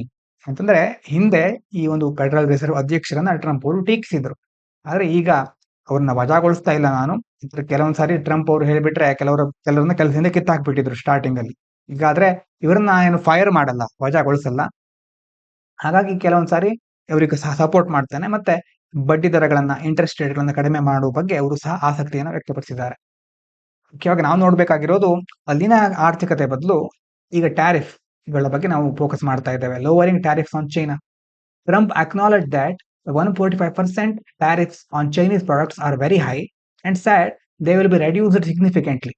Though not completely, this signals a possible easing of trade tension with China. ಚೀನಾದ ಮೇಲೆ 145% ಅಷ್ಟು ಸುಂಕಗಳು ಹಾಕಿದ್ದೇವೆ, over ಆಯ್ತು, ಸ್ವಲ್ಪ ಜಾಸ್ತಿ ಅಂತ ಅನಿಸ್ತಾ ಇದೆ ಅಂತ ಅವರು ಹೇಳ್ತಾ ಇದ್ದಾರೆ. ಹಾಗಾಗಿ ಮುಂದಿನ ದಿನಗಳಲ್ಲಿ ಸ್ವಲ್ಪ ಕಡಿಮೆ ಮಾಡ್ತೇವೆ, ಸಂಪೂರ್ಣವಾಗಿ ತೆಗೆದೇನು ಹಾಕೋದಿಲ್ಲ, ಆದ್ರೆ ಗಮನಾರ್ಹವಾಗಿ ಅಂತಂದ್ರೆ ಸ್ವಲ್ಪ ದೊಡ್ಡ ಮಟ್ಟದಲ್ಲಿ ಕಡಿಮೆ ಮಾಡಬಹುದು ನಾವು ಅಂತ ಅವ್ರು ಹೇಳಿದ್ದಾರೆ. ಇದರಿಂದಾಗಿ ಮುಂದಿನ ದಿನಗಳಲ್ಲಿ ಈ ಒಂದು ವ್ಯಾಪಾರ ಉದ್ವಿಗ್ನತೆ, ಟ್ರೇಡ್ ವಾರ್ ಸೃಷ್ಟಿಯಾಗಿದೆಯಲ್ವಾ, ಅದು ನಿಧಾನವಾಗಿ ಕಡಿಮೆ ಆಗಬಹುದು, ಒಂದು ಒಳ್ಳೆಯ ಹಂತಕ್ಕೆ ಬರಬಹುದು. ಯಾವಾಗ ಅಂತ ಗೊತ್ತಿಲ್ಲ. ಈ ಒಂದು ರಾಜಕೀಯವಾಗಿ ಅಂತಾರಾಷ್ಟ್ರೀಯ ಮಟ್ಟದಲ್ಲಿ ರಾಜತಾಂತ್ರಿಕತೆಯಲ್ಲಿ ಇದೆಲ್ಲ ನಡೀತಾನೆ ಇರುತ್ತೆ. ಇದಾದ ನಂತರ ಮುಂದೆ ಸೌದಿ ಅರೇಬಿಯಾಕ್ಕೆ ಸಂಬಂಧಪಟ್ಟಿದ್ದು ಒಂದು ಆರ್ಟಿಕಲ್ ಇತ್ತು. India Saudi agree to enhance stability of global oil markets. ಭಾರತ ಮತ್ತೆ Saudi Arabia, India and Saudi Arabia agreed to work together to make global oil markets more stable. They will focus on balancing energy market dynamics and ensuring steady supply of energy sources worldwide. Saudi ದೇಶಗಳಲ್ಲಿ oil ಹೆಚ್ಚು produce ಆಗುತ್ತೆ, ಇಂಡಿಯಾದಲ್ಲಿ oil ಹೆಚ್ಚು use ಆಗುತ್ತೆ. ಅಂದ್ರೆ ಸಾಮಾನ್ಯವಾಗಿ ನಾವು top ಅಲ್ಲಿ ಇರ್ತೇವೆ, ಟಾಪ್ 5 ನೇಷನ್ಸ್ ಅಲ್ಲಿ ನಾವಿರ್ತೇವೆ ಆಯಿಲ್ ಅನ್ನ ಯೂಸ್ ಮಾಡೋದ್ರಲ್ಲಿ. ಹಾಗಾಗಿ ನಾವು ಎರಡು ದೇಶಗಳು, ಒಂದು ಕಡೆ ಪ್ರೊಡ್ಯೂಸ್ ಆಗೋದು, ಇನ್ನೊಂದು ಕಡೆ ಯೂಸ್ ಆಗೋದು, ಎರಡು ದೇಶಗಳು ಸೇರ್ಕೊಂಡು ಏನ್ ಹೇಳ್ತಾ ಇವೆ ಅಂತಂದ್ರೆ ಜಾಗತಿಕ ಮಟ್ಟದಲ್ಲಿ ಈ ಒಂದು ಇಂಧನಕ್ಕೆ ಸಂಬಂಧಪಟ್ಟ ಹಾಗೆ ತೈಲ ಮಾರುಕಟ್ಟೆಗಳನ್ನ ಸ್ಥಿರಗೊಳಿಸೋದ್ರ ಬಗ್ಗೆ ಎರಡು ದೇಶಗಳು ಮುಂದಾಗಿವೆ. ಹಾಗಾಗಿ ಅವಾಗೇನಾಗುತ್ತೆ, ಇಂಧನ ಮೂಲಗಳ ಸ್ಥಿರವಾದ ಪೂರೈಕೆ, ಇಂಧನ ಎಲ್ಲೆಲ್ಲಿ ಬೇಕಾಗಿರುತ್ತೋ ಅಲ್ಲೆಲ್ಲ ಕರೆಕ್ಟ್ ಆಗಿ ಅದು ಪೂರೈಕೆ ಆಗೋದ್ರ ಬಗ್ಗೆ ಇವರು ಕ್ರಮಗಳನ್ನು ಕೈಗೊಳ್ತಾರೆ. Focus on energy and climate cooperation. 2 countries agreed to enhance cooperation in energy efficiency, climate change and technology, including AI and cyber security. They also emphasized the importance of working together on global climate goals and emission reduction. ಅದೇ ರೀತಿ AI, cyber security ಮತ್ತೆ ಇಂಧನ ದಕ್ಷತೆ ಮತ್ತೆ ಹವಾಮಾನ ಬದಲಾವಣೆ, ಈ ಒಂದು ಸಮಸ್ಯೆಗಳ ಬಗ್ಗೆ ನಾವು ಮೊದಲಿಂದ ನೋಡ್ತಾನೆ ಇದ್ದೇವೆ. ಇಂಥ ಸಮಸ್ಯೆಗಳು ಬಂದಾಗ ತಂತ್ರಜ್ಞಾನದ ಸಹಕಾರದ ಮೂಲಕ ಹೇಗೆ ಈ ಸಮಸ್ಯೆಗಳನ್ನ ಪರಿಹರಿಸೋದು ಅನ್ನೋದ್ರ ಬಗ್ಗೆ ಎರಡು ದೇಶಗಳು ಒಟ್ಟಾಗಿ ಕೆಲವು ಕ್ರಮಗಳನ್ನು ಕೈಗೊಳ್ಳುತ್ತವೆ, ಸಹಕಾರದ ಮೂಲಕ ಕಾರ್ಯನಿರ್ವಹಿಸುತ್ತವೆ. ಜಾಗತಿಕ ಹವಾಮಾನದ ಗುರಿಗಳಿದೆ, ಕ್ಲೈಮೇಟ್ ಗೋಲ್ಗಳಿದೆ, ನಮ್ದು ನೆಟ್ ನ್ಯೂಟ್ರಾಲಿಟಿ, ಕಾರ್ಬನ್ ಎಮಿಷನ್ ಅನ್ನ ನ್ಯೂಟ್ರಲ್ ಮಾಡೋದು, ಝೀರೋಗೆ ತಗೊಬರೋದು, ಅಂತಹ ಗುರಿಗಳನ್ನು ಸಹ ನಾವು ಹಮ್ಮಿಕೊಂಡಿದ್ದೇವೆ. ಮತ್ತೆ ಹೊರಸೂಸುವಿಕೆ, ಕಾರ್ಬನ್ ಎಮಿಷನ್ ಆಗುತ್ತಲ್ವಾ, ಉತ್ಸರ್ಜನೆ ಆಗೋದು, ಅದನ್ನ ಕಡಿತಗೊಳಿಸೋದು, ಎಲ್ಲಾ ಗುರಿಗಳನ್ನ ಒಟ್ಟಾಗಿ ಸಾಧಿಸಬಹುದು ಅಂತ ಭಾರತ ಮತ್ತೆ ಸೌದಿ ಮಾತಾಡ್ಕೊಂಡಿವೆ ಸೌದಿ ಕಂಟ್ರೀಸ್ಗಳು. ಇದಾದ ನಂತರ ವೊಕ್ಯಾಬುಲರಿ ಇವತ್ತಿಂದು. Ravi made an inadvertent mistake. Inadvertent ಅಂದ್ರೆ ಆಕಸ್ಮಿಕವಾಗಿ, ಆಕ್ಸಿಡೆಂಟಲ್, ಅನ್ಪ್ಲಾನ್ಡ್, ಆಕಸ್ಮಿಕವಾಗಿ ಒಂದು ಮಿಸ್ಟೇಕ್ ಆಯ್ತು. While giving a speech in the local vernacular. Vernacular ಅಂತಂದ್ರೆ ಪ್ರಾದೇಶಿಕ ಭಾಷೆ ಅಥವಾ ಮಾತೃಭಾಷೆ, ನೇಟಿವ್ ಲ್ಯಾಂಗ್ವೇಜ್ ಅಂತ ಕರಿತೀವಲ್ವಾ, ಅದರಲ್ಲಿ ಅವನು ಒಂದು ಸ್ಪೀಚ್ ಕೊಡ್ತಾ ಇದ್ದ. ಅವಾಗ ಆಕಸ್ಮಿಕವಾಗಿ ಒಂದು ಮಿಸ್ಟೇಕ್ ಆಯ್ತು. One of his jokes made the crowd ticklish with laughter. Ticklish ಅಂತಂದ್ರೆ ಕಚಗುಳಿ ಇಡೋದು ಅಂತ. ಈಗ ಕೆಲವೊಂದ್ಸಾರಿ ನಾವು ಕಚಗುಳಿ ಇಟ್ಟಾಗ ನಗು ಬರುತ್ತಲ್ವ, ಹಾಸ್ಯಾಸ್ಪದ ಆಗಿರುವಂತ ಸನ್ನಿವೇಶ ಅಂತ ಹೇಳ್ಬಹುದು. ಈಗ ಅವನ ಮಾತಿನಿಂದಾಗಿ ಆ ಒಂದು ಸಭಾಂಗಣದಲ್ಲಿ ನಗು ತುಂಬಿಕೊಂಡ್ಬಿಡ್ತು. ಆಲ್ದೋ ಇಟ್ ವಾಸಂಟ್ ಇಂಟೆನ್ಷನಲ್, ಅವನೇನು ಉದ್ದೇಶಪೂರ್ವಕವಾಗಿ ಮಾಡಿದ್ದಾಗಿರಲಿಲ್ಲ. Later a professor explained epidemiological reasons why laughter is contagious. ಆಮೇಲೆ ಒಂದು ಪ್ರೊಫೆಸರ್ ಹೇಳಿದ್ರು, ಲಾಫ್ಟರ್ ಯಾಕೆ, ನಗು ಅನ್ನೋದು ಒಂದು ಕಂಟ್ಯಾಜಿಯಸ್ ಅಂತಂದ್ರೆ ಸಾಂಕ್ರಾಮಿಕ ಅಂತಂದ್ರೆ ಒಬ್ಬರಿಂದ ಒಬ್ಬರಿಗೆ ಹರಡೋದು. ಈಗ ನಾವೇ ಆದ್ರೂ ಮತ್ತೊಬ್ರು ನಗ್ತಾ ಇದ್ದಾರೆ ಅಂತಂದ್ರೆ ನಾವು ಸಹ ಸಹಜವಾಗಿ ನಗ್ತೇವೆ. ಅದು ಸಾಂಕ್ರಾಮಿಕ ಅಂತ, ಕಾಯಿಲೆಗಳಿಗೂ ಸಾಂಕ್ರಾಮಿಕ ಅಂತ ಹೇಳ್ತೇವೆ. ಅದೇ ರೀತಿ ನಗು ಸಹ ಒಂದು ಒಬ್ಬರಿಂದ ಒಬ್ಬರಿಗೆ ಹರಡುವಂಥದ್ದು. Comparing it to a babble of emotion spreading in the crowd. ಈಗ ಒಂದು ಗುಂಪಿನಲ್ಲಿ ದೊಡ್ಡ ಸಮಾವೇಶ ನೆರೆದಿದೆ ಅಂತಂದ್ರೆ ಬ್ಯಾಬೆಲ್ ಅಂತಂದ್ರೆ ಬೇರೆ ಬೇರೆ ಭಾಷೆಯವರು ಬೇರೆ ಬೇರೆ ಗದ್ದಲ ಮಾಡ್ತಾ ಇರ್ತಾರೆ, ಚಿಕ್ಕ ಅಲ್ಲಲ್ಲೇ ಗುಸು ಮಾತಾಡ್ಕೊಳ್ತಾ ಇರ್ತಾರಲ್ವಾ. ಒಬ್ರು ಗುಸು ಶುರು ಮಾಡಿದ್ರು ಅಂತಂದ್ರೆ ಎಲ್ಲರೂ ಸಹ ಮಾತಾಡ್ಲಿಕ್ಕೆ ಶುರು ಮಾಡ್ತಾರೆ. ಅದೇ ರೀತಿ ನಗುನು ಸಹ ಹಾಗೆ, ಒಬ್ರು ನಗಾಡ್ಲಿಕ್ಕೆ ಶುರು ಮಾಡಿದ್ರೆ ಎಲ್ಲರೂ ನಗ್ಲಿಕ್ಕೆ ಶುರು ಮಾಡ್ತಾರೆ. ಶಬ್ದಗಳು ಅರ್ಥ ಆಗಿರ್ಬೇಕು. ಬ್ಯಾಬೆಲ್ ಅಂತಂದ್ರೆ ಕನ್ಫ್ಯೂಷನ್, ನಾಯ್ಸ್. ಇಂಗ್ಲಿಷ್ ಅಂತ ಗೊತ್ತಾಗಿದೆ ಅಲ್ವಾ. ಎಪಿಡೆಮಿಯಾಲಜಿಕಲ್ ಹೇಳಿಲ್ಲ ಅನ್ಸುತ್ತೆ. ಡಿಸೀಸ್ ರಿಲೇಟೆಡ್, ಯಾವುದೇ ಒಂದು ರೋಗ ವಿಜ್ಞಾನಕ್ಕೆ ಸಂಬಂಧಿಸಿದ ಹಾಗೆ. ಒಂದು ಇಲ್ಲಿ ಸಾಂಕ್ರಾಮಿಕಕ್ಕೆ ಸಂಬಂಧಿಸಿದಾಗ ಹೇಳ್ತಾ ಇದ್ದಾರೆ. ಅದೇ ರೀತಿ ನಗು ಸಹ ಹೇಗೆ ಒಂದು ಒಬ್ಬರಿಂದ ಒಬ್ಬರಿಗೆ ಹರಡುತ್ತೆ ಅನ್ನೋದ್ರ ಬಗ್ಗೆ ಅವರು ಎಪಿಡೆಮಿಯಾಲಜಿಕಲ್ ವರ್ಡ್ ಅನ್ನ ಯೂಸ್ ಮಾಡಿದ್ದಾರೆ. ಇದಾದ ನಂತರ ನಿನ್ನೆ question, with reference to palm oil considering following statements. ಇದಕ್ಕೆ ಉತ್ತರ 2 and 3 ಓನ್ಲಿ. ಇವತ್ತಿನ ಕ್ವಶನ್ ನೋಡ್ಕೊಳ್ಳಿ. Consider the following statements. High clouds primarily reflect solar radiation and cool the surface of the earth. Low clouds have high absorption of infrared radiation emanating from the Earth's surface and thus cause warming effect. ಎಷ್ಟು ಯಾವ್ಯಾವ statement correct? 1 only, 2 only, both 1 and 2, neither 1 nor 2. ಉತ್ತರ ತಿಳ್ಕೊಂಡು comment ಮಾಡಿ. Mains question, what does true women empowerment mean in today's society? ಇವತ್ತಿನ ಸಮಾಜಕ್ಕೆ ಸಂಬಂಧಪಟ್ಟ ಹಾಗೆ ನಿಜವಾಗ್ಲೂ ಮಹಿಳೆಯರ ಸಬಲೀಕರಣ ಅಂತಂದ್ರೆ ಏನು? Discuss in the context of social perceptions and government priorities. ಒಂದು ಸಮಾಜದ ಕೆಲವೊಂದು ಪರ್ಸೆಪ್ಷನ್ಗಳಿರುತ್ತೆ, ಅಭಿಪ್ರಾಯಗಳಿರುತ್ತೆ, ಅದರದಾದ ದೃಷ್ಟಿಕೋನ ಇರುತ್ತೆ. ಅದೇ ರೀತಿ ಗವರ್ಮೆಂಟಿನ ಕೆಲವೊಂದು ಪ್ರಯಾರಿಟಿ, ಆದ್ಯತೆಗಳಿರುತ್ತೆ. ಎಲ್ಲವನ್ನ ಕನ್ಸಿಡರ್ ಮಾಡಿ ಮಹಿಳಾ ಸಬಲೀಕರಣ ಅಂತಂದ್ರೆ ಏನು ಅನ್ನೋದನ್ನ ಡಿಸ್ಕಸ್ ಮಾಡಿ ಅಂತ ಈ ಪ್ರಶ್ನೆ ಹೇಳ್ತಾ ಇದ್ದಾರೆ. ಆನ್ಸರ್ ರೈಟಿಂಗ್ ಅನ್ನ ಪ್ರಾಕ್ಟೀಸ್ ಮಾಡಿ. ಇನ್ನು ಥಿಂಕ್ ಮಾಡ್ಲಿಕ್ಕೆ, in your opinion, does early exposure to comparison and competition help or hinder a child's overall development? ಈಗ ನಾವು ಚಿಕ್ಕವರಿದ್ದಾಗ, ನೀವೇ ಇದ್ದೀರಿ ಅಂತ ತಿಳ್ಕೊಂಡ್ಬಿಟ್ರೆ, 2 ಮುಖ್ಯವಾದ ವಿಚಾರಗಳು ನಿಮಗೆ ಈಗ ಅರ್ಥ ಆಗಿರ್ಬೋದು. ಒಂದು, ಕಂಪೇರ್ ಮಾಡೋದು, ಬೇರೆ ಯಾವುದೋ ಸ್ಟೂಡೆಂಟ್ ಅನ್ನು ಕಂಪೇರ್ ಮಾಡಿ ಅವ್ರು ಹೀಗೆ ಮಾರ್ಕ್ಸ್ ತೆಗೆದುಕೊಳ್ತಾ ಇದ್ದಾರೆ, ನೀನು ಸಹ ತೆಗೆದುಕೊಳ್ಬೇಕು ಅಂತ ಕಂಪೇರ್ ಮಾಡ್ತಾರೆ ಒಂದು. ಇನ್ನೊಂದು ಕಾಂಪಿಟೇಷನ್, ಕಂಪ್ಯಾರಿಸನ್ ಇಂದ ಕಾಂಪಿಟೇಷನ್ ಕ್ರಿಯೇಟ್ ಆಗುತ್ತೆ, ಸ್ಪರ್ಧೆ. ಆ ಸ್ಪರ್ಧೆಯಲ್ಲಿ ನಮ್ಮನ್ನ ತಳ್ತಾರೆ ಅಂತ ಹೇಳ್ಬಹುದು. ನಮ್ಮ ಹಿರಿಯರು ಅಥವಾ ತಂದೆ ತಾಯಿಗಳು ಅವರಿಗೇನು ಕೆಟ್ಟ ಉದ್ದೇಶದಿಂದ ಮಾಡಿರೋದಿಲ್ಲ, ನಾವು ಬೆಳೀಲಿ ಅಂತಾನೆ ಮಾಡಿರ್ತಾರೆ. ಹೀಗಾಗಿ ಆ ಕಂಪ್ಯಾರಿಸನ್, ಕಾಂಪಿಟೇಷನ್ ಕೆಲವೊಂದ್ಸಾರಿ ಅದು ಉದ್ದೇಶಪೂರ್ವಕವಾಗಿ ಮಾಡಿರೋದಿಲ್ಲದೆ ಇದ್ರು ಸೈಡ್ ಎಫೆಕ್ಟ್ಗಳಿರುತ್ತೆ ಅಲ್ವಾ, ಅದರಿಂದಾಗಿ ಕೆಲವು ದುಷ್ಪರಿಣಾಮಗಳು ಉಂಟಾಗಬಹುದು. ಹಾಗಾಗಿ ಅದು ಒಬ್ಬ ಮಗುವಿನ ಓವರ್ ಆಲ್ ಡೆವಲಪ್ಮೆಂಟ್ ಮೇಲೆ ಹೆಲ್ಪ್ ಆಗುತ್ತಾ? ಮಗು ಸರಿಯಾಗಿ ಬೆಳೀಲಿಕ್ಕೆ ಅದು ಹೆಲ್ಪ್ ಮಾಡುತ್ತಾ, ಅಥವಾ ಅದರಿಂದ ಏನಾದ್ರು ಸಮಸ್ಯೆಗಳು ಉಂಟಾಗಬಹುದಾ? ನಿಮ್ಮ ಅಭಿಪ್ರಾಯ ಏನು? And how should society and parents strike a balance? ಹೇಗೆ ಸಮಾಜ ಮತ್ತೆ ಈಗ ಪಾಲಕರು ಇದರಲ್ಲಿ ಬ್ಯಾಲೆನ್ಸ್ ತೆಗೆದುಕೊಂಡು ಬರಬೇಕು ಮಕ್ಕಳನ್ನ ಬೆಳೆಸೋದ್ರಲ್ಲಿ? ಇದ್ರ ಬಗ್ಗೆ ನಿಮ್ಮ ಅಭಿಪ್ರಾಯ ಏನು ಅಂತ ಕಮೆಂಟ್ ಮಾಡಬಹುದು, ಅಥವಾ ಇದಕ್ಕೆ ಥಿಂಕ್ ಆದ್ರೂ ಮಾಡಿ. ಇವಿಷ್ಟು ಇವತ್ತಿನ ಮುಖ್ಯ ವಿಚಾರಗಳು. ಇಷ್ಟು ತನಕ ಕೇಳಿದ ಎಲ್ಲರಿಗೂ ಧನ್ಯವಾದಗಳು. ಇದು ಪಾಂಚಜನ್ಯ IAS.